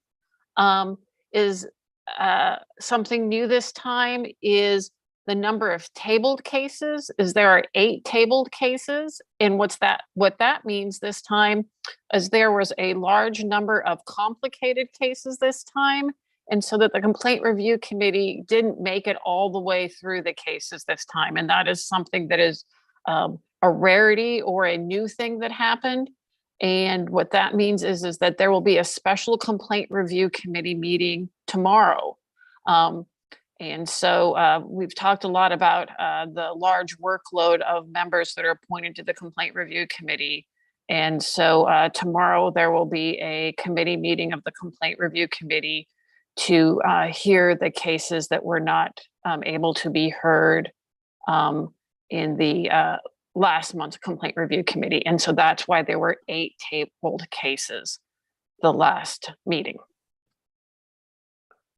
And I will just share too, in the back of your materials for the CRC update, you will see the report of alleged violation statistics for 2023. That has the number of cases that are currently open by license type and also the cases received so far this fiscal year by license type. And there have been a request previously to go ahead and show proportionally which of the professions are receiving more complaints. So you can see those statistics there too. We've gone ahead and taken the permanent licenses and made them proportional. Currently right now, based on the number of licensees, the profession that is receiving more complaints right now is the master's level psychology profession. It's a very small sample size. Given the number of overall complaints this year, it's 72. The number for that profession, including the master's level psychologist and licensed clinical psychotherapist, is 12, 8, and 4. So the numbers are still small, but compared to the other license types, they are the ones that are receiving the most complaints. At the offsite board meeting, there was also a request to go ahead and bring back a report in the future about actual violations. And so I have had some conversations with our investigator and also legal counsel for the board. We are working on that. One of the complicated things is we want to make sure that some of those that have a finding that is part of the diversionary agreement, we want to make sure that we're able to go ahead and identify the violation without providing too much information to identify the individual who may have received the complaint. And also some of the professions have regulation language that is slightly different. So in terms of an overall grouping by category, that's a little problematic too because of some of the differences in the professions, but we are working on that. And I will try to have something for you at the next full board meeting in January.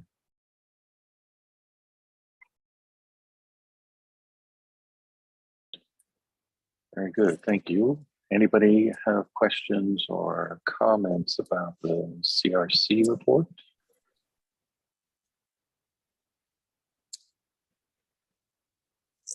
Okay, if not, I'd suggest we take our break here. Dave, 10 minutes? That sounds great. And I'll just move everyone to the waiting room and then we'll pick up at 11:35.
And Dave, I did a quick check. We do have a quorum of board members that have returned, and so we are able to begin whenever you're ready for us to begin.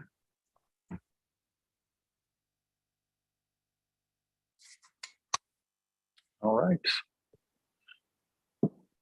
We're moving on to the next item, which is the professions report, and we'll begin with licensed psychology.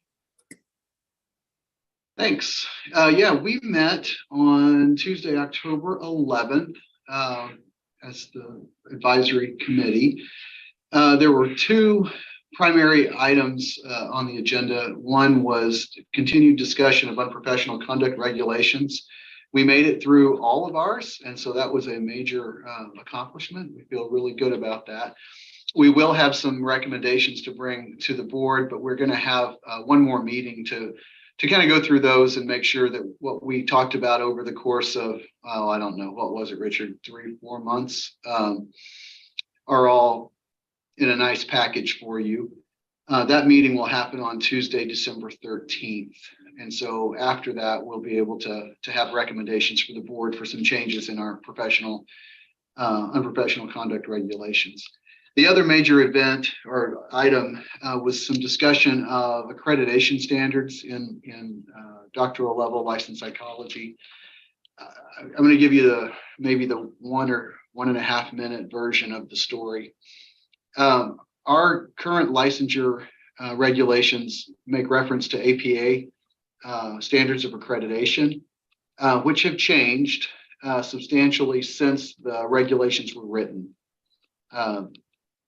That's one issue. And the current APA standards of accreditation no longer conform to the language that our regulatory language uses.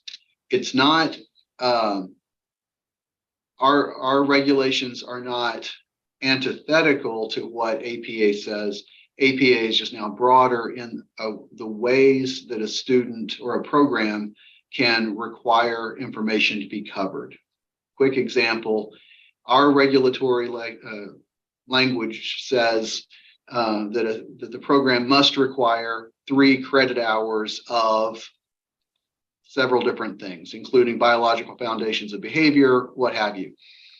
APA no longer requires 3 credit hours of those things. It requires that a program teach the competencies in the way that they feel like it's necessary and assess those, right? So if a program chooses not to have a 3-hour course on biological foundations of behavior, but rather covers that in some other way, that's consistent with APA standards of accreditation. It's not consistent with our regulatory language. The problem will be if a program has moved to one of these broader ways of doing something, we would still treat an APA accredited program. Two people could come from an APA accredited program or not and have different outcomes that wouldn't necessarily be equitable. And so that's something that we'll have to consider. There's some language in the Texas regulatory in the rule book that might work for us that we may come before you with. The second issue is that there is a new accrediting body in the United States now, PCSAS, that is substantially equivalent to the new APA accreditation system. And so that will also be something that needs to be addressed. We don't have a recommendation for the board at the moment, but just wanted you to be aware that that will be coming down the pike at some point. If you're interested, I have a summary document that David has that I bet he could give you if you wanted it, that gives all of the gory details, and we'll have recommendations at some point. Thank you, Rick. Any questions from the board? If not, we'll move on to the social work report. Yes, the Social Work Advisory Committee met on October 17th, and most of what we discussed was already covered in David's Executive Director report. We had a presentation from the ASWB about their report that had was recently released that we discussed also at our offsite meeting. Rather lengthy presentation, actually. We also had a brief public comment from Representative Susan Ruiz, who is a social worker, expressing concern about those results and the racial disparities in the pass rates, and just asking that we look at it. She didn't have a specific recommendation for what we should do at that point. So following that presentation, then we had a lengthy discussion about those results without reaching any conclusions at this point about any action that we feel should be taken yet. We did talk about the fact that we don't really have the option to respond to the Council on Social Work Education's recommendation that we suspend the use of the test because it's in statute. So our hands are pretty tied on that point, but there was that recommendation that came from CSWE. And then we also just affirmed the recommendation that we discussed at the offsite meeting about clinical supervision and requiring some additional training and being board approved to be a supervisor. And again, we discussed that at the offsite meeting, so you all are aware of that conversation. And then we didn't get to a few items because of how long those discussions took, but we will meet again on December 20th. Thank you, Cynthia. Any questions? All right, we'll move on to professional counsel. Okay, we met on October 3rd as an advisory committee. The first thing we did was speak about the review of professional conduct. We had a subcommittee that gathered to go through non-professional or unprofessional conduct regulations. And so that's an ongoing conversation that we will finish at our next advisory committee on December 8th. And like Rick, we'll have a presentation. We'll go through the changes that we're recommending, and we'll have that for the January board meeting. We also spoke about 4 additional advisory committee member names, and they'll come up in new business. We took, was it 17 candidates, David? I think we narrowed it down from 17 to 4. That sounds about right, yeah.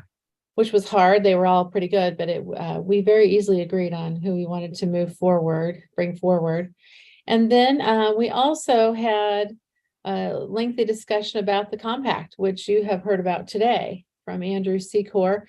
And we voted as an advisory committee to advance a recommendation to the board to support the compact. And is this the point where I would ask to have that voted on in January, or to have it looked at by the board in January? David, is this when I do that? Yeah, I think that could be a recommendation if you wanted to ask that the board put it on the agenda for the January meeting. Yes, I would like to do that, to add to the agenda that we look at a vote that supports the compact legislation that can go forward in the next legislative session. And between that time, from now until then, what I would ask is to look, if you want to look at the advisory committee conversation that we had in August. We had a presentation from the Kansas Counseling Association and from the Council on State Governance. They also presented in our on our August 3rd meeting, and it was very informative. Andrew Secor's summary was very good, but if you wanted to see the conversation and the additional questions, you could look at those 2 meetings. And then David and I can also forward anything you need from the compact, from the website where they are organizing all of their data and their documents. We're up to 17 now. At the last presentation in August, there were 15. So clearly 2 have joined, and I think there are 2 more that are about to. So we are definitely growing, and it seems like the time is right to talk about it as board. And that is all I have. Thank you, Laura. Any questions or comments? All right, we'll move on to the Master's Level Psychology LCP Advisory Committee. We met on October 19th. Continued a discussion on the types of testing and assessment being taught in grad programs, and questions about whether or not this could occur in an online program. This is really in regard to the requirement for certain classes to occur in residence. And with the growing number of online programs, our advisory committee has been talking about this on several occasions. No action being taken at this time. Further discussion to come. We also had a discussion of the role of psychometricians. So for those of you who may not be aware, these are people who are simply tasked with helping to do certain aspects of testing and assessment. The current BSRB regulations are silent regarding psychometricians. Some states have specific language regulating these positions. This came up because there was a discussion of the difficulty and length of time it takes for some people to get psychological evaluations in the state. Again, no action taken. Further discussions going to occur at our next meeting. And then we spent the bulk of the remaining of our time we had discussing the possible regs for care of clients in crisis. Lots of discussion about that, including the people with this type of licensure serve in a lot of various roles, including working in school settings, not in traditional outpatient private practices. So we will have further discussion on that at our next meeting, which will be 12/21/22. That ends my report. Any questions? That would take us to marriage and family therapy. I can go ahead and cover this report. So the Go ahead. Marriage and Family Therapy Advisory Committee did not meet in October, but their next meeting will be December 9th. That advisory committee did request and was approved for creation of a subcommittee that has to do with completing and creating a supervision manual for individuals who are going to be supervisors in the marriage and family therapy profession. That subcommittee met on October 4th and will meet again on December 5th. Thank you, Dave. Addiction counseling. Addiction Counselor Advisory Committee met on September 16th, and we had a presentation from Eric Thomason, Director of Behavioral Health for Community Health Center of Southeast Kansas, who wanted to impress upon the committee the importance of creating some sort of entry-level license for folks who have not quite met all the requirements, citing lots of different factors, most important of which is just the number of folks coming into the addiction counseling that from other paths. And the desire really to put these folks to work and train them while they're continuing to get their education. I had also heard from the chair of the Kansas Association of Addiction Professionals with a similar request.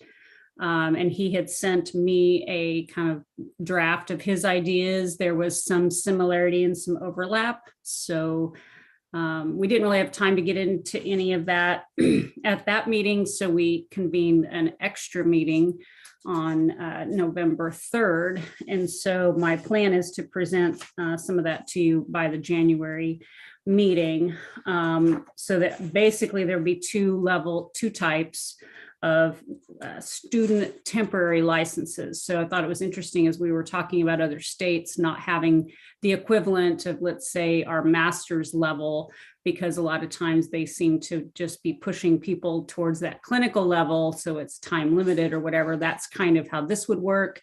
This would be a time limited credential to give people the time to take the courses. They'd have to be under supervision, kind of like we do on the postgraduate.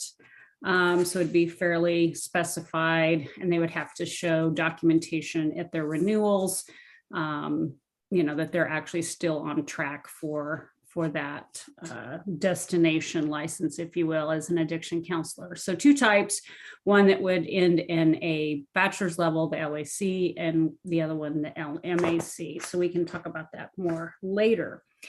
As we got into some of this discussion, it appeared to me that we would be remiss if we did not also talk about the education requirements and how it's all laid out and specified. So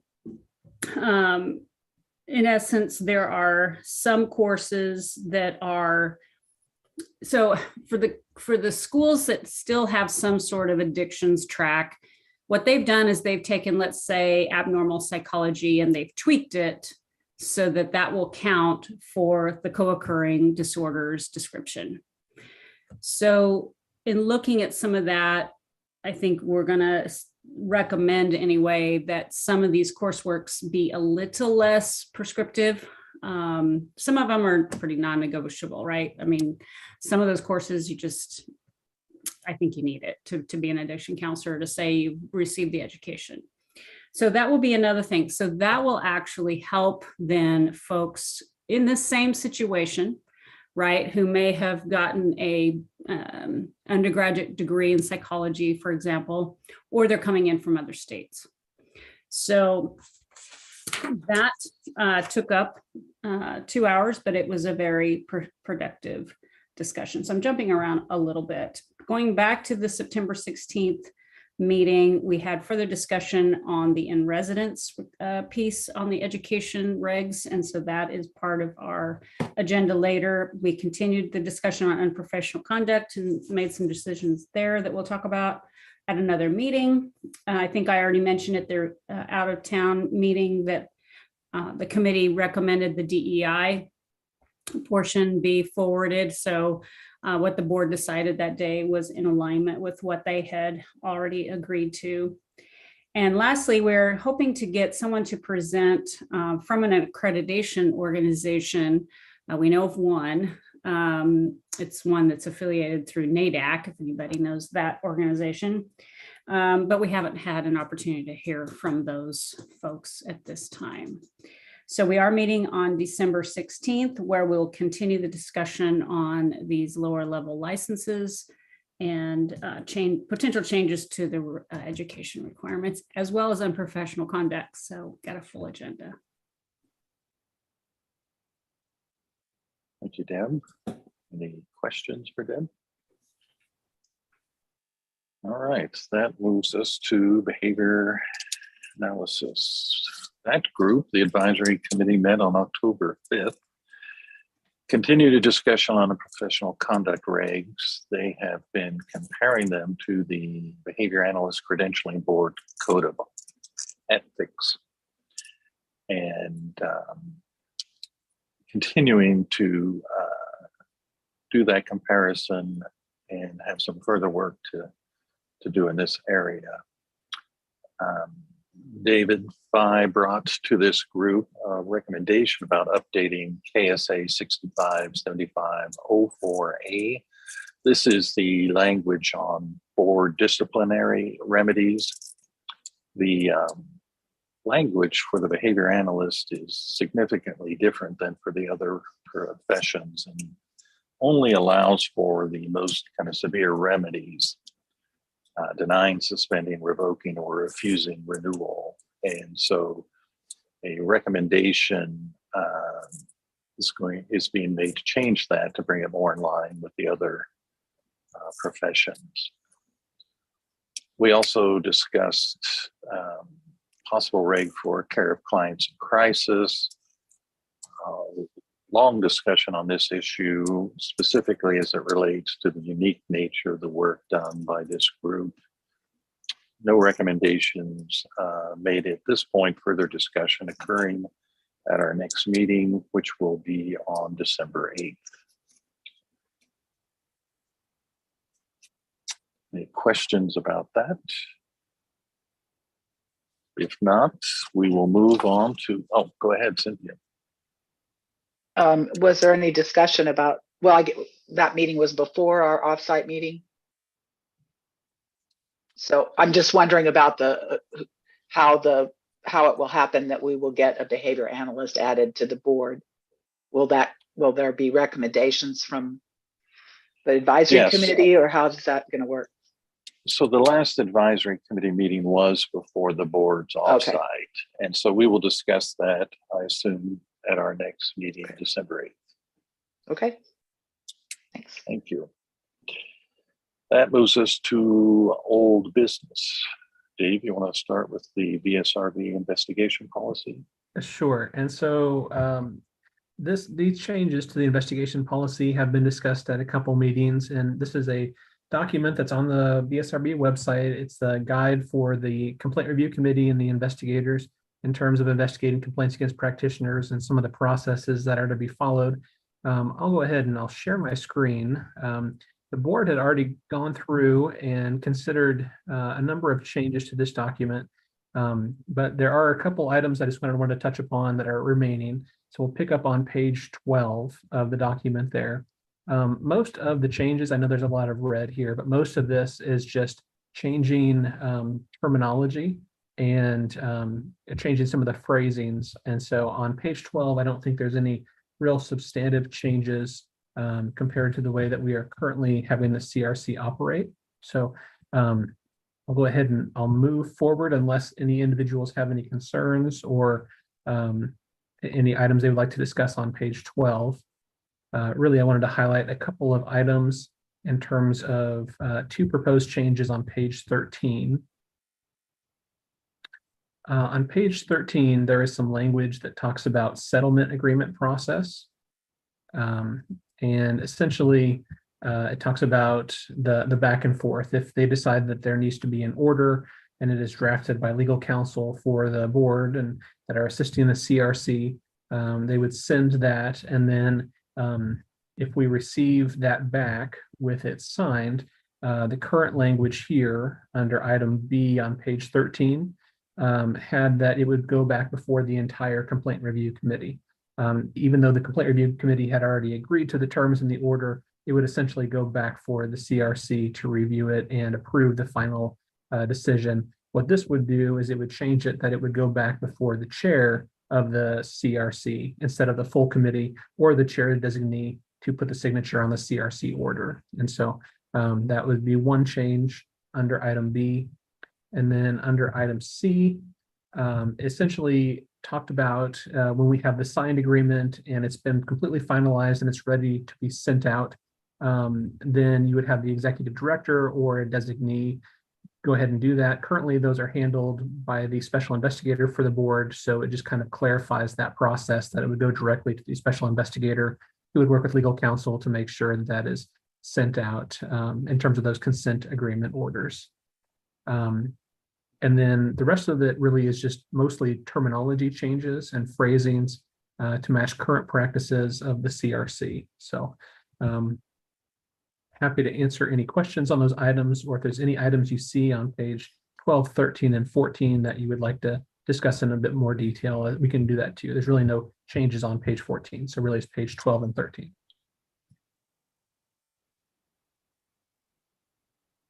Thank you, David. Any questions or concerns by members of the board?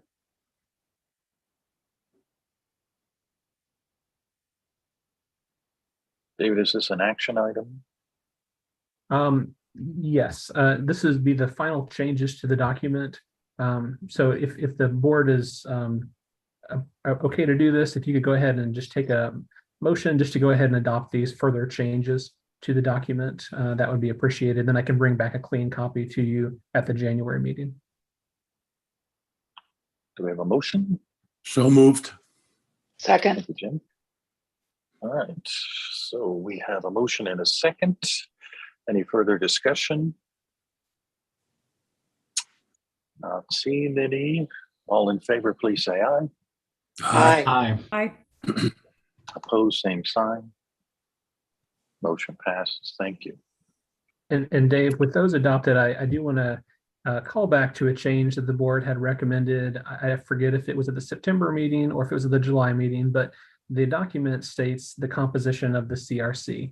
And the current language that was in there previously was that there would be a social work board member, a licensed psychology board member, there would be 2 public members, and then there would be a board member who would be either from professional counseling, marriage and family therapy, or master's level psychology. And what the board recommended doing on that item was to make it changed so that instead of requiring 2 public members, one would be a public member, and then the other could be one of the professions not currently represented on the board, including the addiction counseling, which had become licensed after the last time that document had been edited. And so if it's okay, I'd like to ask perhaps for an item to be added to the agenda at this point. Jonna Norton had expressed that she would like to move off of the CRC prior to the last group of appointments back in July, but we had a number of individuals leaving the CRC because of Carolyn and Bruce coming off of the board. And so we wanted to make sure that there was some stability, but now that the CRC has been meeting for several months, wanted to circle back around to that, especially now that the CRC investigation policy has changed and would only require 1 public member. So wanted to go ahead and see if there would be an opportunity for her to come off the CRC and to allow another member of the board to serve on the CRC, perhaps open it up for volunteers if a member of the board was interested in serving on the complaint review committee. The one caveat is any board members who are not currently serving on the CRC would be able to do so, with the exception of Rick Steele, because there's already 1 licensed psychology on the board, and also Cynthia Schindel, because of Andrea currently serving on the CRC. So if it's okay, I would like the board to go ahead and perhaps make a motion to add that item to the agenda at this point. And then if there's a board member that would be interested in serving on the CRC, if someone could volunteer, we could have Dave appoint them to the CRC going forward. Do we have a motion? I'll So move moved. that we add that to the agenda. I'll second. Okay, thank you, Deb. Was that Cynthia second? It was Laura. Laura? Okay. So we have a motion and a second. Any further discussion? All in favor of the motion, please say aye. Aye. Aye. Those opposed, same sign. Motion carries. Thank you. So, Dave, can you tell us of those people currently present, who would be eligible? Okay, sure. And so there are the 4 current members of the CRC. So those are currently on the CRC. And then Rick and Cynthia would not be eligible, but then any other board members would be eligible to serve on the CRC. Because there are currently 2 board members appointed for social work, 2 are appointed for licensed psychology. So that means that aside from the 4 that are currently serving, and then the 2 that are unable to serve because of the interest in having either a public member or someone from another profession represented on the CRC. Anyone else will be able to volunteer to serve on the CRC. And as a technical item, there is that special meeting of the CRC that is tomorrow. And given the short time frame, the idea would be this would not take effect until after that CRC meeting. So that way we would be able to prepare the person who volunteered for the next full meeting of the CRC, which would be, I think, Monday, December 12th, is that when that would occur. Thank you. For further clarification, since I'm not completely aware of who is on that committee now, my question is, of those people currently on this meeting, who would be eligible, given they're not already on it, or not one of those people who can't be on it? Okay, so in terms of the individuals that are at this meeting, I believe the individuals who would be available to volunteer be Jim Kilmartin, Laura Shaughnessy, Deb Stidham, and Dave Anderson. Thank you. So from that group, anyone interested in volunteering? If nobody else is interested, since I'm the retired guy, I'll volunteer. But if someone else is interested, please step up. Laura or Deb? I mean, I'm not unwilling to serve in that capacity. I have not had the opportunity to do that since I joined the board in 2016. However, my term is ending in June, so I'm not sure I am the best person to fill something so short term. Okay. And I need to pass for time constraints. So thank you, retired guy, for stepping up. I want you all to notice where I'll be at one of our meetings here. That's the background.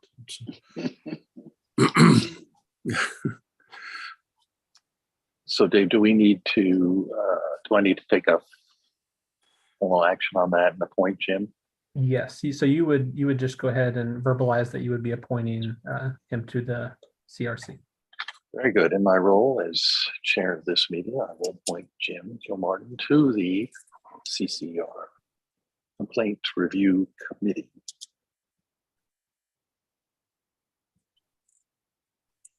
Well, and thank you, Jim, for volunteering. Really appreciate that. I know Yes, you work for the thank you, CRC Jim. is very important. So, and thank you to Jonna, who has served in the past and was willing to serve for a little bit extra while we made these changes. So, thank you. Does that complete our discussion of item A? Yes, I believe so. All right, we'll move on to discussion on KAR 102.115G for licensed psychology profession and possible language for other professions. Okay, so we referenced this back at the July board meeting that the licensed psychology profession is unique in that there is a regulation under KAR 102-1-15G, it's in your packet, which allows those licensed psychologists who are coming up at the end of their renewal period, if they had not completed their continuing education hours, they could request an extension of time to complete those hours, which would allow them to renew their license, but have additional time to make up those hours.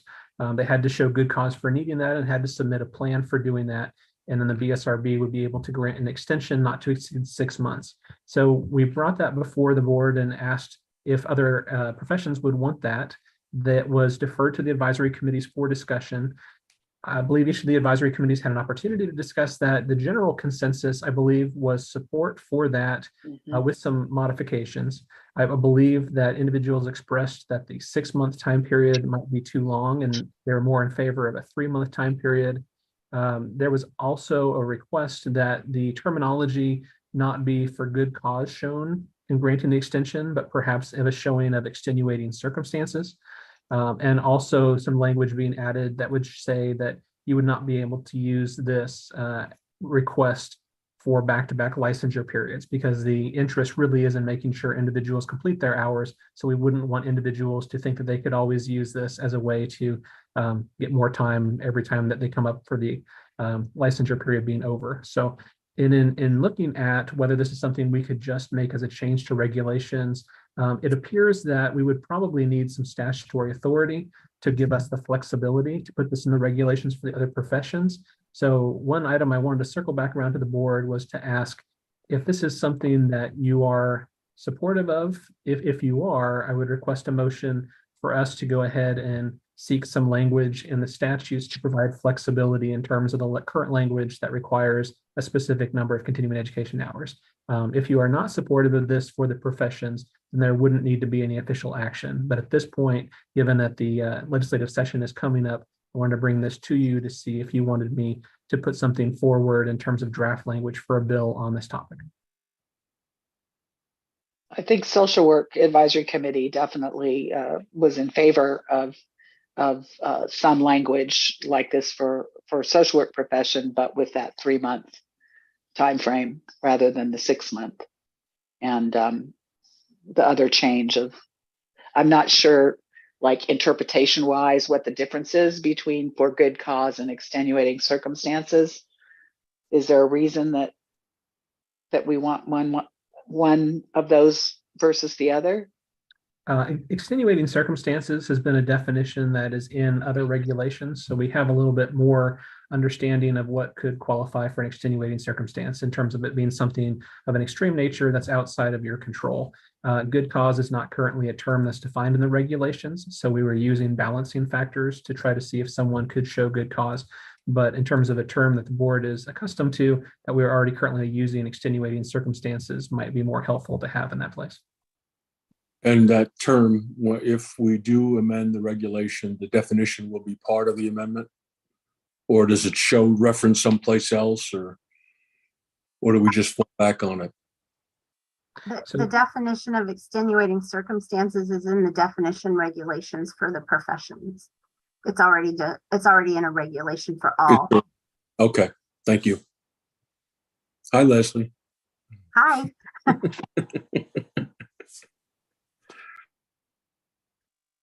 So Cynthia, did you want to make a motion including a 90-day and the extenuating circumstances?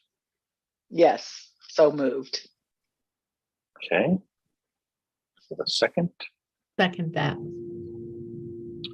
All right, we have a motion and a second. Any further discussion? And I just want to make sure that I understand, is that for all professions under the BSRB? Okay. That was my intention, yes. Okay. Wait, Thank all you. professions, including psychology, so it would be an amendment to the psychology profession?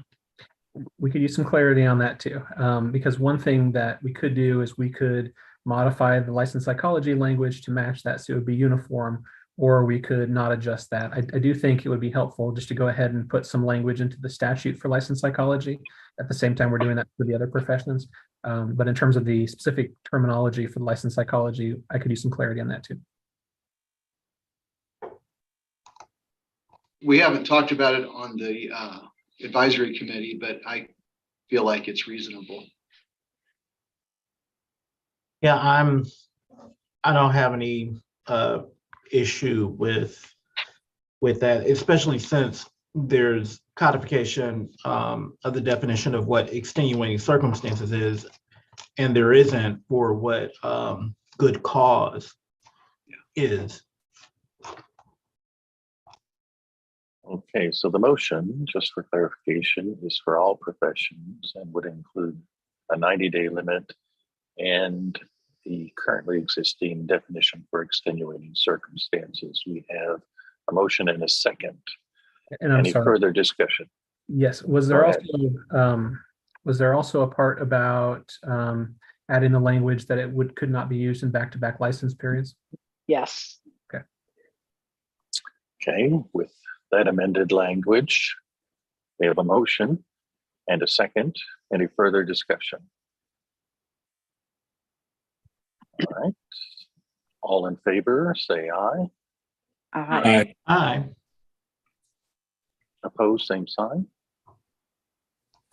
Motion passes. Thank you. That takes us to item C, discussion on custodianship of records in an emergency situation when a practitioner is no longer able to provide care.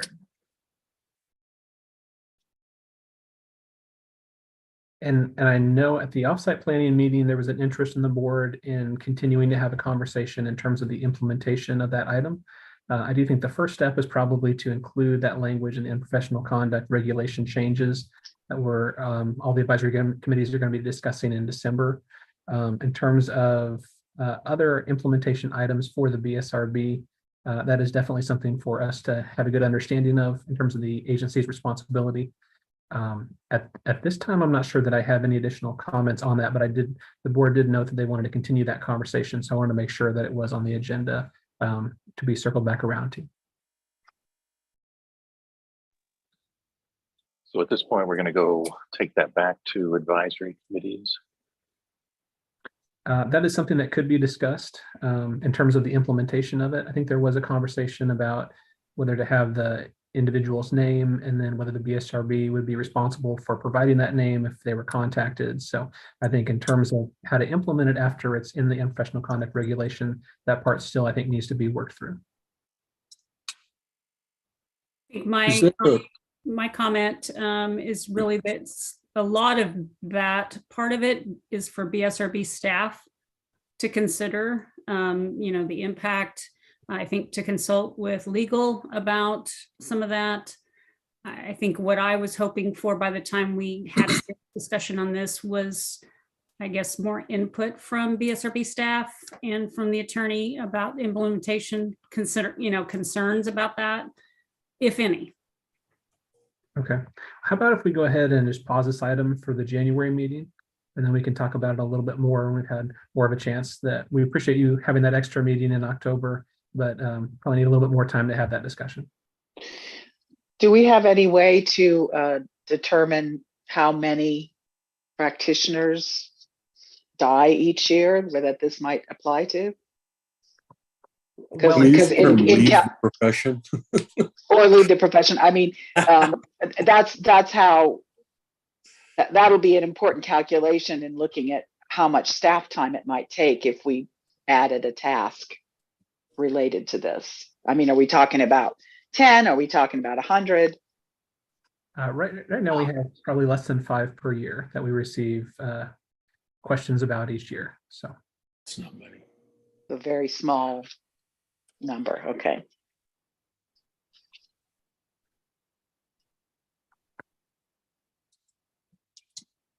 So if it's okay, Table that item and move. that would be good. Okay, on to our next item D, possible delegation motions relating to KSA 747501 to KSA 747511. And this is a more of a cleanup item. This was something that was in the packet of material earlier this year, but it was not time sensitive. I had referenced that I was reviewing the regulations and the statutes for the board, and there were several examples where the term board is mentioned, but in practice, a lot of that has been delegated to either the executive director or BSRB staff. So there were 3 instances in the statutes that I wanted to bring back before you, just to kind of clean this up and just kind of for the board to have a delegation motion that just clarifies when it says board in this context, that currently means that the board has delegated that to the executive director or to the BSRB. And so earlier this year at a meeting, I walked through each of these statutes and kind of highlighted some different items for possible changes. So what I would ask the board, if they feel it's appropriate to do so, the first item would be a motion that has to do with KSA 74-7501D. And the current terminology in that statute that I was drawing attention to, it says the board may employ clerical personnel and other assistants, all of whom shall be in the classified service under the Kansas Civil Service Act. The board may make and enter into contracts of employment with such professional personnel as necessary in the board's judgment for the performance of its duties and functions and the execution of its powers. In the document on the BSRB website that talks about expectations of board members, it mentions the board will hire the executive director and oversee him as an employee or her as an employee of the agency. But in terms of other staff, that's at the discretion of the executive director. So when in terms of the context board, in terms of the board employing clerical personnel, that motion would say, I move that the use of the term board in the following section, which I just read, shall be a delegation of authority by the board of the Behavioral Sciences Regulatory Board to the executive director of the BSRB to act on behalf of the board. So if a board member feels it's appropriate, I think it would be helpful to just have that on record, just to kind of clarify that usage of the word board in the statute.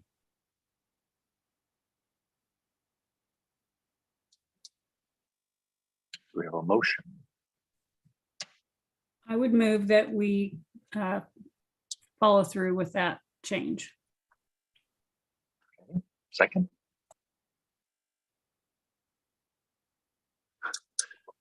This is John. I'll Rick? second. I think I got a Rick. Is that you, Rick? Yep. Jim's either seconding or flashing gang signs. I'm not sure what's happening there. All right, we've got a motion and a second. Any further discussion? If not, all in favor, please say aye. Aye. Aye. Aye. Opposed, same sign. Motion passes. Next item, Dave. Great. The next item is a similar motion, but this is under KSA 74-7506. And this is a statute that talks about expenditures from the BSRB fee fund. The language in that statute in particular, I want to draw your attention to, it says all expenditures from the BSRB fee fund shall be made in accordance with appropriations acts upon warrants of the Director of Accounts and Reports issued pursuant to vouchers approved by the chairperson of the Behavioral Sciences Regulatory Board or by a person or the person designated by the chairperson. And what the motion would say is, I'll move that the executive director for the Behavioral Sciences Regulatory Board will be considered a person designated by the chairperson to approve vouchers related to expenditures from the BSRB fee fund as described in the statute. So it essentially just means that the day-to-day expenditures for the operation can be approved by either the chairperson of the board or by the person designated as by the chairperson. It just says that the person designated by the chairperson is the executive director for the BSRB. Move to approve. Thank you, Jim. Second. I'll second that. Thank you, Richard. We have a motion and a second. Any further discussion? Seeing none, all in favor, please say aye. Aye. Okay. Those opposed, same sign. Motion passes. Thank you. Okay, and then the last item is also kind of a cleanup item. This is under KSA 74-7507A11. And the statutory language in that essentially says the Behavioral Sciences Regulatory Board shall have the following duties, powers, and functions. Under number 11, it says appoint an executive director and other employees as provided in that statute. While it is the board's responsibility to appoint and hire an executive director, the hiring of other employees is really something delegated to the executive director by the board. So the motion would say, I move that the hiring of other employees as referenced in that statute should be delegated by the board of the Behavioral Sciences Regulatory Board to the executive director of the BSRB to act on behalf of the board. So moved. Thank you, Cynthia. Second. Thank you, Rick. We have a motion and a second. Any further discussion? Seeing none, all in favor, please say aye. Aye.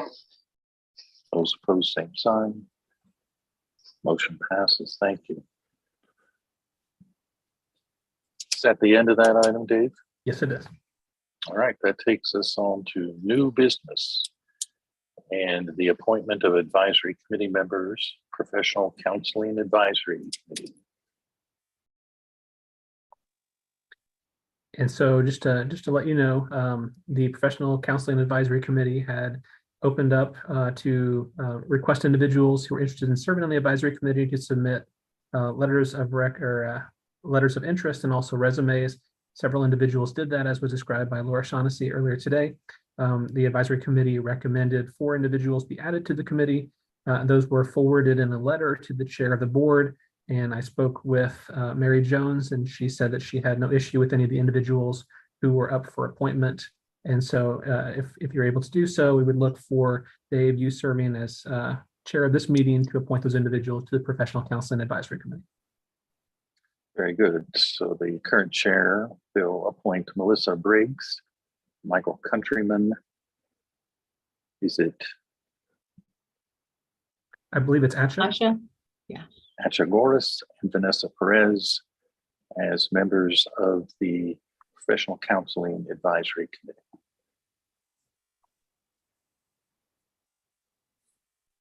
Can I make a motion? Do I need to do that? Or is- It says in the advisory committee policy that those are appointed by the chair of the board. Got it. So I believe Dave Anderson, acting Thank as you. vice chair, would be able to appoint them. So That takes us to appointment of board members to hearing panels. yes, and so as I mentioned in the offsite planning meeting, instead of having all board members serve for hearing when individuals requested to have a hearing on a denied licensure application, the board was in favor of using hearing panels made up of 5 board members for those. There are currently 3 individuals who had requested hearings. One is an individual who had requested a hearing for a professional counseling license application. Another is an individual who had requested a hearing for a professional counseling application. And then last, there was an individual requesting a hearing for a licensed clinical psychotherapist application. So what I have done preliminarily is put down groups of 5 board members that could serve in these roles. We can make adjustments, but I understand from legal counsel that we will need to have 5 board members appointed to serve on each of these panels at an official meeting. And then after the meeting, we can go ahead and seek to find a date that all 5 board members and then the other individual who had requested the hearing would be able to meet with our legal counsel as well. So, I think what I might do is just read off the names of the first hearing panel. And Lainey, I might need a little assistance with this. I have 5 individuals currently that I just wrote down for each of these panels, and I could go ahead and just read them all out loud and see if there's any concerns. Is that probably what you would recommend on this? Yes, I'd probably just do them one at a time. Go through one hearing panel. If somebody for some reason isn't able to or is unwilling, just get one set before moving on to the next. Okay. Well, the first hearing panel would be for an applicant for the professional counseling profession. And the individuals that I had down for that, and just as a reminder, the board had decided to use 5 board members for the hearing panels. 1 board member would be for that profession, if there was a board member for that profession on the board. And then also there would be at least 1 public member. So taking those 2 factors into account, and then the other 3 board members could be any combination. So for the first licensed professional counselor, I had down that the board members serving on that hearing panel would be Mary Jones, Laura Shaughnessy, Jim Kilmartin, Richard Nobles, and Deb Stidham.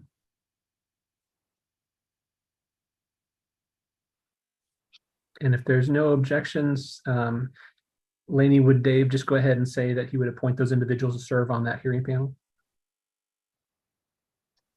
Actually, the delegation needs to be by the full board, so there would need to be a motion carried that the following individuals that you just listed are delegated.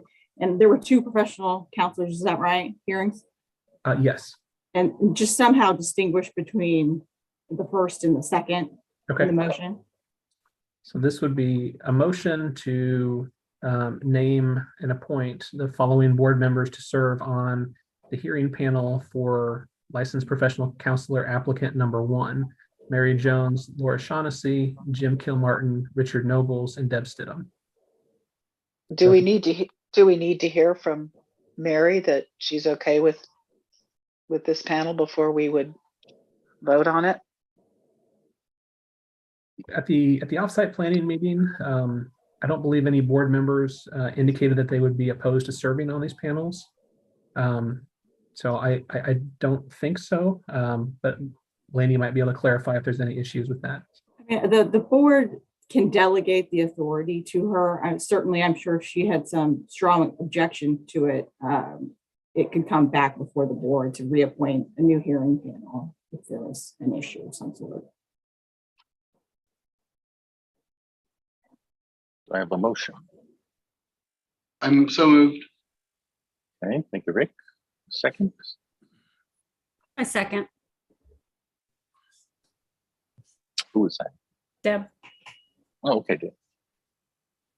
All right, we have a motion and a second. Is there any further discussion?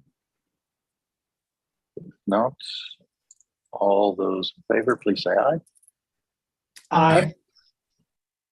Those opposed, same sign. Motion passes.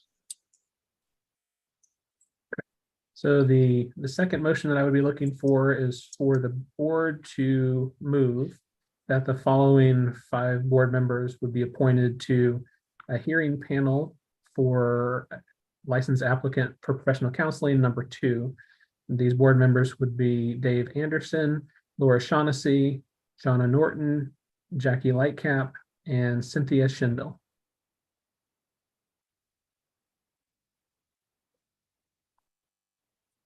So I'll make that motion. All right, second. It's John. I'll second. Thank you, John. So we have a motion and a second. Any further discussion? Seeing none. All in favor, please say aye. Hi. Aye. Those opposed, same sign. Motion passes. Thank you. Third panel, Dave. The third panel would be for a licensed clinical psychotherapist applicant. And they were looking for a motion that would name the following 5 board members to this hearing panel. That would be Mary Jones, Dave Anderson, Donna Honer-Quell, Rick Steele, and Andrea Perdomo Morales. Thank you. Do we have a motion? So moved. Thank you, Laura. Second, Second. Cynthia, I think just beat you there, Jim. We have a motion and a second. Any further discussion? All right, see none. All in favor, please say aye. Aye. Opposed, same sign. Motion passes. Thank you. I'll be in touch in terms of finding an available date for each of the members of those hearing panels. So question in regard to that, Dave, is this going to create any problems for you all in terms of setting these up if you have to wait till an established board meeting to vote on a panel? Is that going to slow that process down? Well, I think we would need to, as I understand it, we would need to appoint these panels at an official meeting. So I don't think it would cause a big issue, but I'll let you know if we do receive more individuals requesting hearings where it would become an issue.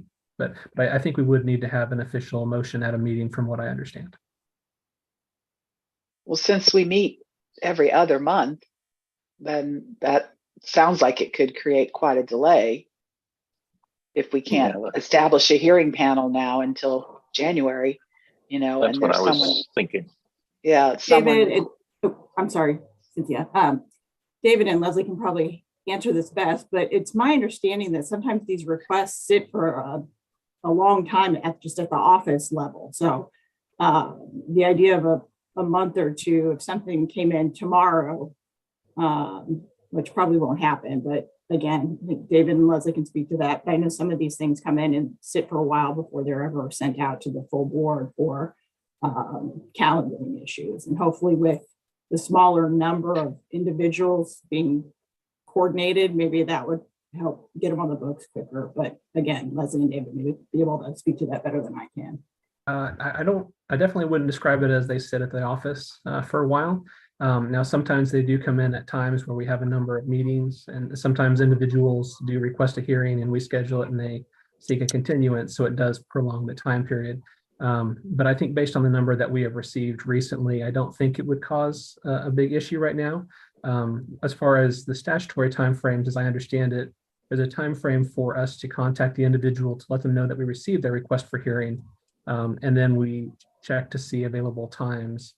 So there is some times where it takes a little while to make sure that we have a correct date. And then there is a certain length of time that we try to make sure we send out the notice of hearing with enough time for them to be able to respond and things like that. But I don't think it will cause a big issue, but I can definitely report back if it does become an issue with things waiting for a great period of time for the board to appoint a hearing panel. Thank you. Any other questions or concerns about that item? If not, we will move to the appointment of a permanent member to the Kansas Fights Addiction Grant Review Board.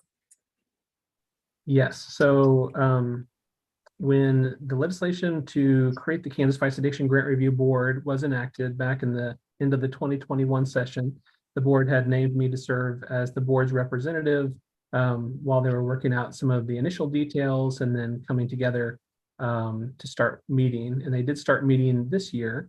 And I've attended a few of those meetings. At the last board meeting, the board expressed an intent to have a more permanent member who had more experience actually treating substance use. And so they directed me to go ahead and send something out to each of the advisory committees and all the members that serve on those committees, and to see if they were interested in serving. And then I provided a little bit more information in that message out to them about the grant review board itself and some of the items the board was seeking in terms of an individual who has expertise in that area and significant knowledge of substance use and addictions and experience treating addictions. And so we did have 5 members from the advisory committees who submitted materials for consideration. And those individuals, their resumes and cover letters were forwarded to members of the board for their review. And so if it's appropriate, I would like to turn it over to the members of the board.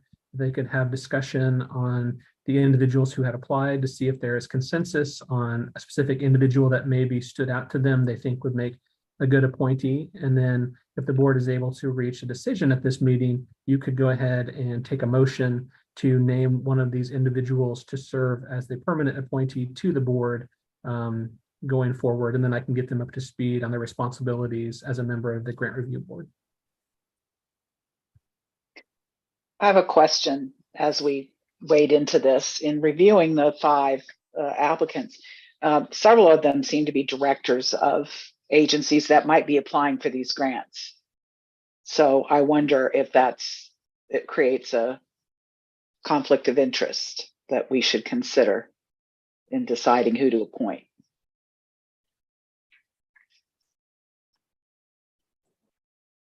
That was one of my early concerns as well. I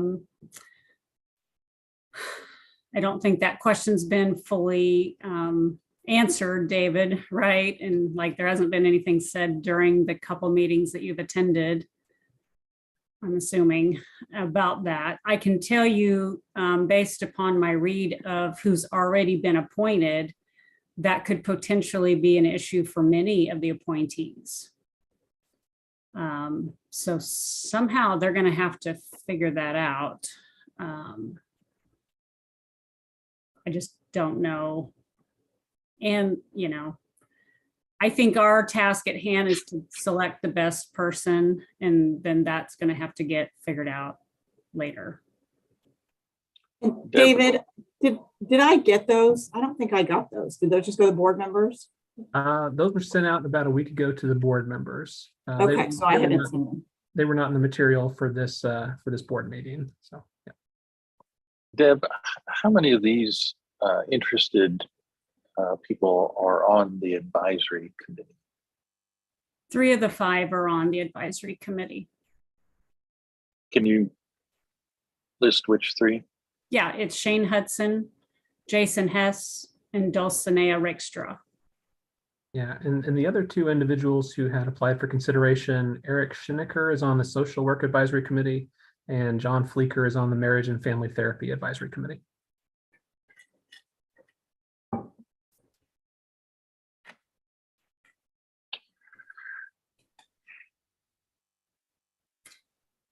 Has everybody had an opportunity to review the letters from these individuals?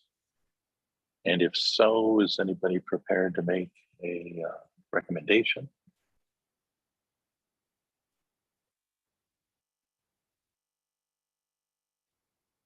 I mean, I think any one of them would be qualified to serve in terms of their background and their involvement in the field. But I don't know any of them personally. I don't know if anybody on but Deb, you probably do, huh? I know 3. I know those 3 I named fairly well. I know 2 of those 3 extremely well. Known them for probably a couple decades. So I know their work. I know who they are in relationship to the field. I think as I considered all 5 candidates, some knowledge of the system, some knowledge of the state level perspective, I thought was probably pretty important. If you, of course, I've read the documents from that grant review committee that's been disseminated so far. And a lot of the items that are potentially to be spent with those funds are, again, very system oriented, big picture items that I think someone who's only done counseling per se might not, they just might not feel very, experienced in that particular topic. All of these folks also have direct, practice. all 5 of them have worked with people directly. So, Do you have a recommendation? oh boy, I knew I was going to get asked that. All 3 of the individuals on my advisory committee would serve this board very well. They would serve the state well. They would all 3 have the interests. I just don't know the other 2 that applied. All 3 would have the interest of the board, the clients, what's best for the system as a whole. As I look at what I know of, like the length of experience, the depth of knowledge about systems, I would probably have to go with Jason Hess. His company, and he was affiliated with the company before he was executive director for many years. I don't know if you've heard of RADACs, Regional Alcohol Drug Assessment Centers. His particular company covers a large portion of the state. I don't know how many counties, it's a lot. That experience of understanding how mental health interfaces with SUD, with justice, with state governments, the nuances, the variances, what different policies do and don't do, the impact of those policies, where the greatest need is. I just think he probably edges out the other folks just a tad bit in terms of, again, the length of that experience more than anything. So the one piece I think that I would be looking at is all of what you just said. Absolutely, the 20,000 foot view and the systems knowledge. But in assessing a grant request, you have to have all of that, but you also have to be able to assess whether whoever is applying for the grant has the capability to actually implement it, and whether what they're proposing has a good chance of impacting the issue that it's focused on. And so that means maybe having some experience in writing and or assessing grant requests. Do you know if that's in the package for this person? I don't know. I can't speak to his direct experience with reviewing grant requests. I know they've certainly written for and received multiple grants. That's okay. They're probably one of the most diversified financially companies around.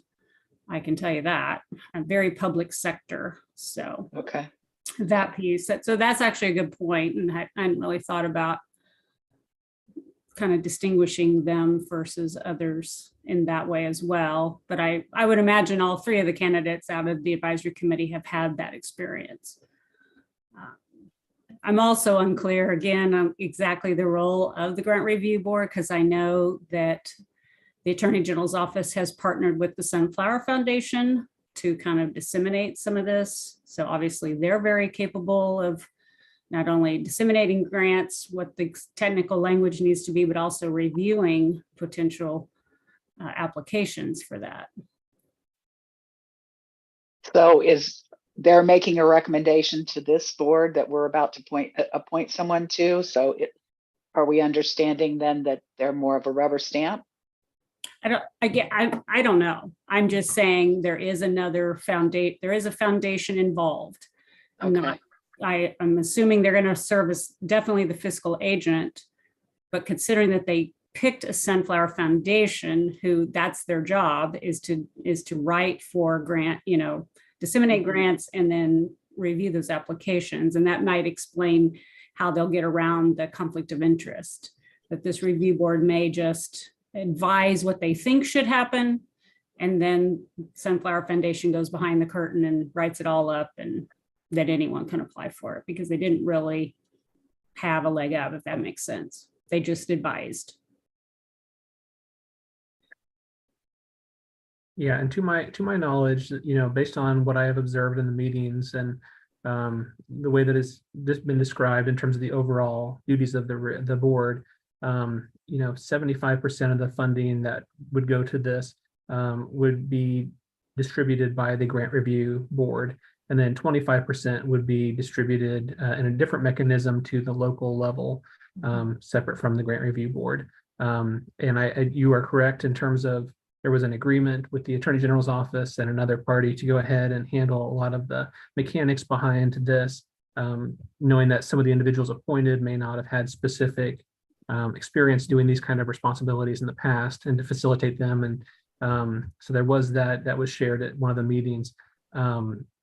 But in terms of the overall approach, I mean, from my understanding, it sounds like the individuals who are on the grant review board would be the ones that would be, making the decision about how the money is distributed. But in terms of what individual responsibility each member would have, or how technical it would be, I'm not sure that has been fleshed out yet in the meetings, because some of them have been training on what is an open record and what is an open meeting, and big picture responsibilities of the members versus actually reviewing each individual grant submission. So.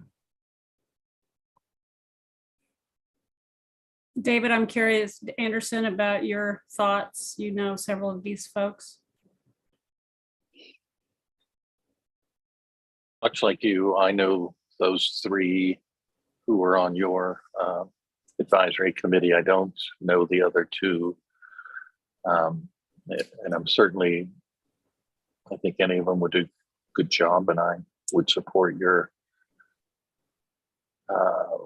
putting forward the person that you did.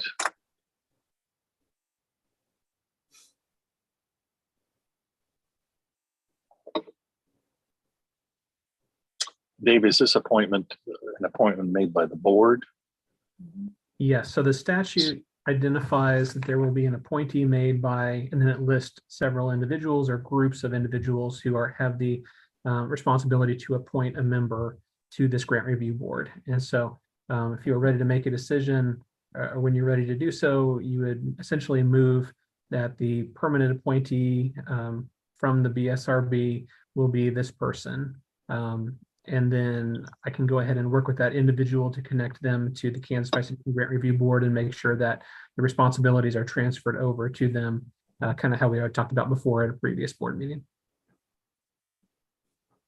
I think the only thought I have, again, that may not have an answer, is just, do we want to set a time length? Oh, a term. Mm-hmm. I think that makes sense. So someone isn't signing up for the rest of their lives for a new job. Well, I can't recall the dates. I do think the monies for this fund are supposed to come in for several years. 27 maybe. I think 18 years primarily. A lot longer than 18. Yeah, a lot longer than I was thinking. Yeah, they said some of the settlements are still being negotiated. It's anticipated the portion of the settlements received by the state of Kansas will total approximately $195 million over the course of about 18 years from what they know right now. So there is not a sunset date in the bill for how long this board will meet. But that's really all I can share in terms of it was talked about how long would this board be thinking it would be meeting, and there's not an end date in the statute that created it. So. A 2-year term? That seems reasonable. I guess we could always appoint the same person. Yeah. We could reappoint, right? Yeah. Right. So Deb, you ready to make a motion? I will move that we appoint Jason Hess to represent us at the Kansas Fights Addiction Grant Review Board. I'll second that. We have a motion and a second. Any further discussion? And just so I understand, it was talked about that it would be sort of an appointment that would last for 2 years, and then the board would reconsider that. Is that part of the motion too? Yes. Okay. Beginning 2 years, beginning when? That was, Richard, you read my mind. I don't know if you want to track that upon the state's fiscal year, just so it rolls with some of your other dates, so it doesn't go by the wayside, but just a thought. Okay. Well, how about if you, just as a suggestion, how about if you have it effective November 14th, today's date, and then it will come up for review on the June. Yeah, because the board usually meets in July. So how about come up for review at the July board meeting in 2024? Sounds good. All right, so we have a motion with the amended language. A second. Any further discussion? See none, all in favor, please say Aye.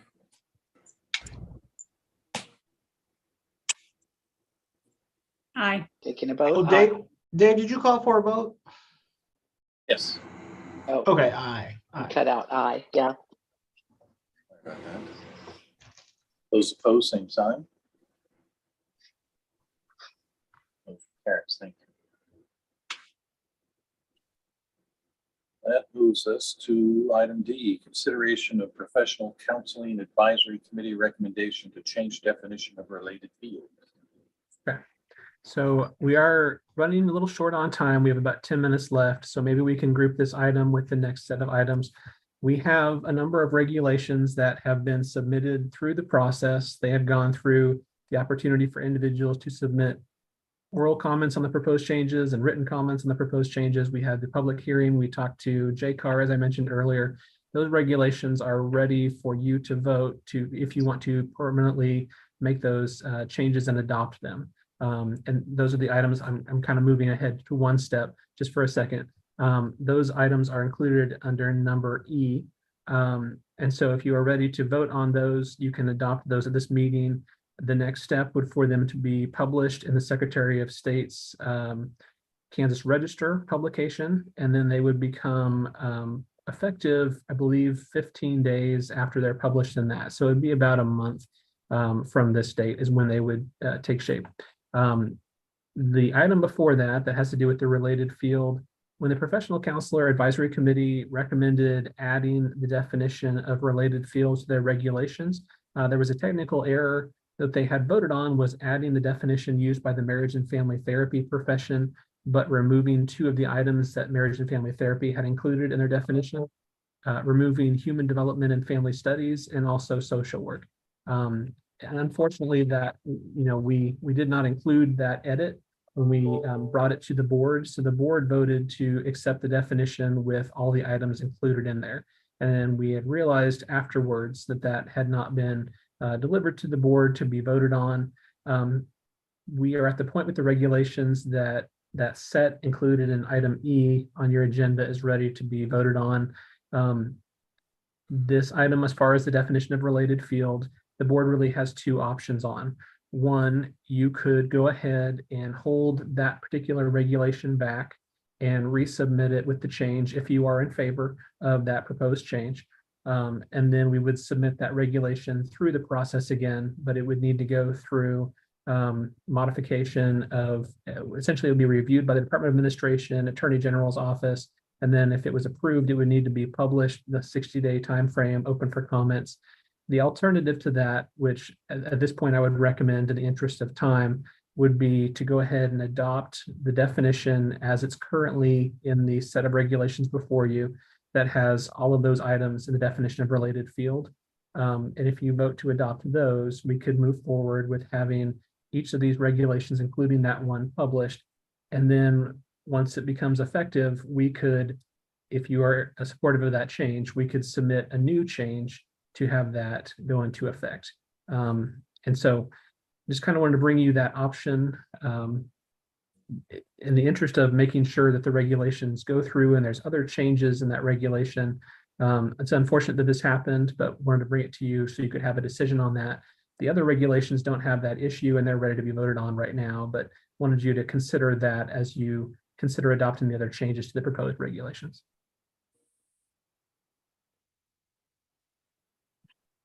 I will admit getting a little lost in that. Do you have a recommendation?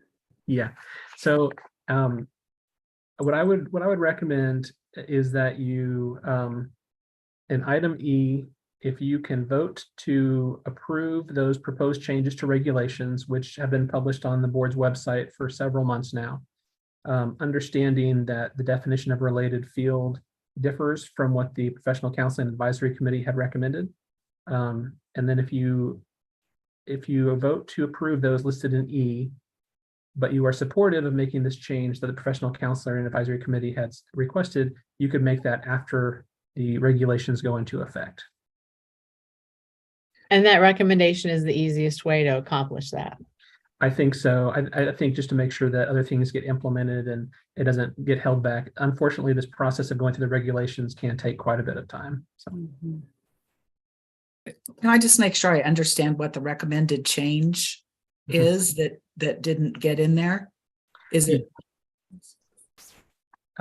So the Professional Counseling Advisory Committee voted to include a definition of related field into the education regulation for their profession. Currently, it states that someone had to have obtained a degree in professional counseling or a related field, and they wanted to add definition to what related field would be. And then they had submitted what the Marriage and Family Therapy uses for their definition of related field. But professional counselors wanted to remove 2 of those items from the definition. So they wanted So to. the Professional Counselors Association includes social work and human development or whatever that other one was, but the advisory committee wanted to remove those. Is that what I'm understanding? The marriage and family therapy definition includes all of those. Oh, sorry. Okay. Professional counseling wanted to include it with those 2 removed. Okay. Okay. Thank you. Clarification. And so the consequent would be if we approve this, then when it hits the books, someone could try to sneak in with an HDFS degree if that happens before we fix it. Right. And as I understand it, so you have the individuals who went to a KCREP accredited program. So those individuals would already be able to move through. But for the individuals who didn't go to a KCREP program, they would need to meet these requirements in the regulation. And so you would still have all the coursework requirements and everything else. But in terms of the specific degree, for a limited amount of time, you would have these 2 listed under those types of related fields. And if we don't approve that, there's some other regulatory changes that are going to not happen for some period of time, right? So it's hold our nose and let those 2 groups in, even though, okay. We're going to nix them later. Yeah. Right. Okay. Rick, this is Leslie. As long as I've been here, we have not had an applicant with either of those degrees apply for an LPC. Okay. Yeah, it's current law. So that's the worst thing that happens. Right. Seems reasonable to me. Yeah. So you could entertain a motion to accept this language and all the language in E in one big fell swoop. Is that what I understood? Well, or do you want to chop them up? Let's just take one thing first. And also in addition to the items in E, there is one typographical / clerical correction. In one of those regulations, it references another statute and it references a specific number, but it's supposed to be that number with an A in parentheses following it. So I've already talked with the Attorney General's office and the Secretary of State's office. They said that change was not big enough that it would have to go through, but they wanted me to make sure that you were aware of that prior to voting on it. So with that being verbalized, if you are ready, you could vote, I believe, on all of the items in E in one motion. I have a question about addiction counseling before we proceed, though. Sure. So I apologize for not seeing this until now. Leslie, you can probably help me, and maybe I'm just missing something. So on 102-7-6, it's at the bottom of page 2, D1. So we talk about the clinical supervisor shall be a clinical addiction counselor who is licensed in Kansas or another jurisdiction, blah, blah, blah, engaged in mental practice, including diagnosis, treatment, and all that. Under 2, we've struck if a licensed clinical addiction counselor is not available. And all we go in to say is the clinical supervisor shall be a person who is certified or licensed at the graduate level to practice in one of the behavioral sciences. My understanding of how we did this language originally was that we knew we might not have a lot of clinical addiction counselors, so we wanted to allow people to receive supervision from other people from other disciplines. But as it reads now, it looks like they have to meet both requirements. It just felt like there should be an or after one. That's how the, Because it said the clinical supervisor Right. before may be a person if a clinical addiction counselor is not available. But we struck all that, we changed may to shall, and now it's basically reading that both things must be true.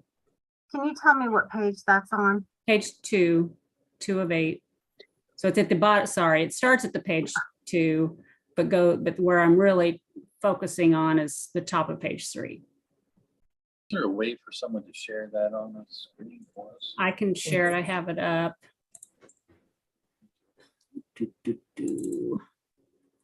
Okay, so it starts here. Clinical supervisor shall be a clinical addiction who is this is under 1. Engage in the different practice, including diagnosis, blah, blah, blah.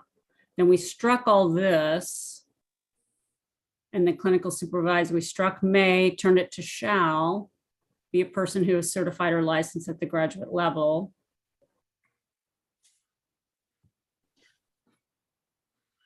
I mean, to me, I think you're right. I think that's how Department of Administration advised it be changed, but I don't think it's right though. Yeah. You need that first sentence back. Well, I could just say or, so that we could put an or at the end of 1. Yes, yes. That I'm good with. I would agree. I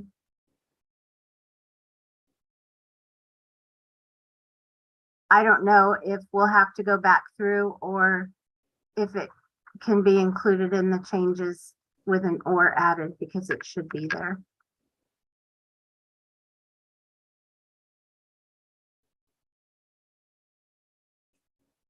Well, to make this clean as much as possible, how about if, and I let you know too that as far as board members, we didn't receive any written comments or oral comments with concerns about any of the regulation changes. So I was going to share those to you, and we had the open meeting here. We didn't have anybody from the public attend that meeting to share thoughts or concerns either. So what you could do is you could have a motion to go ahead and formally adopt the proposed changes and all of the rest of the regulations aside from this one. I'm sorry. Can I butt in? This is Leslie. In D, it says the clinical supervisor of each person shall meet one of the following requirements. Oh, So- you're right. Thank you. You're welcome. Never mind. Rewind the tape. I'm done. I'm out of here. I couldn't remember either. It's Monday. I read it very early this morning. It's my excuse. Thank you, Leslie. I knew you'd help me.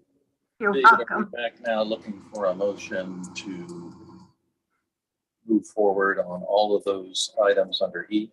Yes, I believe the motion would be to formally adopt the proposed changes and each of the regulations that are listed under E, understanding that there is that typographical change that needs to be put in when they go ahead and print to them.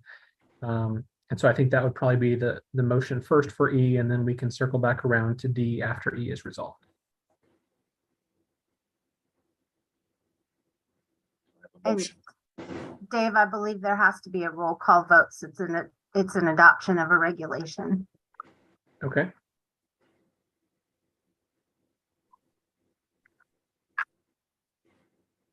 First, we need a motion. So moved. Richard, a second. Second. Thank you, Cynthia. We now have a motion and a second. Any further discussion? If not, Dave, you want to call a roll call vote? Sure. So when I read your name, just say aye or nay if you're in favor of all the proposed changes, or if you are not in favor of the proposed changes, say nay. Dave Anderson. Aye. Donna Honer Quayle. Jim Kilmartin. Aye. Richard Nobles. Aye. Jonna Norton. Aye. Cynthia Schindel. Aye. Laura Shaughnessy. Aye. Rick Steele. Aye. And Deb Stidham. Aye. And with any board members I didn't call? Okay. So I have 8 board members in favor and 0 against formally adopting the proposed changes in number E. Thank you. You wanted to circle back to D? Yes. So the next item would be that after those changes are fully put in and become permanent regulations, is the board supportive of recommending a change to KAR 102-3-1A described in terms of the redefinition of related field as recommended by the Professional Counseling Advisory Committee?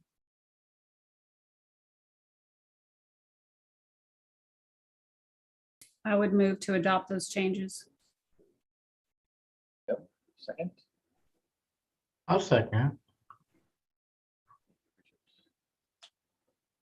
Motion and a second. Any further discussion? Does this need to be a roll call vote? No, I don't believe so. It's not the formal it's not just decided on the formal recommendation, the permanent ones. It's just to advance this. So, yeah. So we have a motion and a second. All in favor, please say aye. Aye. Aye. Opposed, same sign. And I know that we are after 1 o'clock. There are 2 items left if members are able to stay for those last 2. If we can get through item F and G, that would be really helpful. But I just want to make sure that a majority of board members can still stay for another about 5 minutes. Yes. I can do 5. Okay. Well, I will summarize these real quick. Under item F, so 3 of the advisory committees had recommended changes to the definition of in residence and their educational regulations. That was the Addiction Counseling 102-7-3, Marriage and Family Therapy 102-5-3, and also the social work regulation on that as well, which is 102-2-6.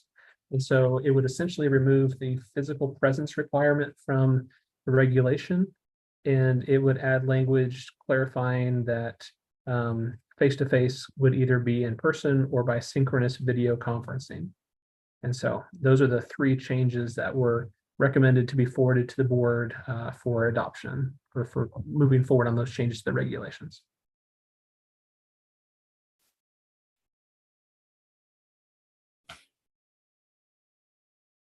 We have a motion. Oh, I move we approve. I second. All right, we have a motion and a second. Any further discussion? See none. All in favor of the motion, please say aye. Aye. aye. Opposed, same sign. Motion carries. Thank you. Item F, part 2. This is II. There is a regulation. It's KAR 102-2-12 for the social work profession. This was the information we talked about last year with that amendment that struck too much language that was added in committee that allowed the board to not be able to evaluate individuals applying for a clinical social work license who had a non-clinical practicum. So we added that language back in the statute for the bill that passed this year, Senate Bill 453. But once the statute put the framework, we needed to establish criteria to evaluate those applicants. So this change to 102-2-12 provides language which is similar to what had previously been in the statute. But in addition to the 3,000 hours of postgraduate experience, what had previously been in there is, I believe, 350 hours of direct client contact is 200 hours, which matches what the board had recommended last year when it was seeking to reduce the number of hours from 350 to 200. So it basically means those individuals applying for a clinical level social work license who have a non-clinical practicum would need to do these 200 hours essentially as a substitution for having the non-clinical practicum. They still need a practicum of another nature, such as an administrative practicum, but because it's not a clinical practicum, this ensures they have some hours of direct client contact. And that's what the advisory committee had recommended for social work. I move to approve that. Cynthia, do we have a second? I second. I heard a second, but I didn't see who did that. I believe it was Okay, Deb. Thank you. So we have a motion and a second. Is there any further discussion? Seeing none, all in favor, please say aye. Aye. Aye. Those opposed, same sign. Motion passes. Thank you. This last item really quick, the expectations of board members document does indicate that every year there shall be an annual evaluation of the executive director's performance. And so last year, the board was supportive of having essentially those forms sent out to board members, and then they could put down comments or criteria and feedback based on my performance as executive director that would help out with my performance evaluation. And so we would send those out to you. You would send those back to the chair of the board, Mary Jones, and then Mary Jones would collect those and then schedule a meeting with me individually to go over comments and feedback on my performance. And so if the board is interested in repeating that process, I could go ahead and send those forms out to you later this week with about a month to complete them. And then Mary could schedule a time with me after that. And then if there's any issues to be resolved, we could go ahead and have an executive session at the January board meeting. Sounds Do you fine. need a formal motion for that or just Consensus. Consensus. I think consensus would be fine on this one. consensus? Okay. That sounds good. Everybody feel okay? Yeah, I think it's a good way to handle it. Very good. And I, for one, do not know how another year has already passed. I just want to put that on record. I'm very, I'm trying not to think about it too much. Yeah. All right. Appreciate all of you hanging in there. I would accept a motion to adjourn. And we will table the rest of the items for our next meeting, Dave. Yes. I move we adjourn. Second. Laura, second. All in favor, please say aye. Aye. Bye. Have a wonderful holiday, all. Thank you. Yes. Thank you. See you next year. Thank you, everyone. Bye-bye.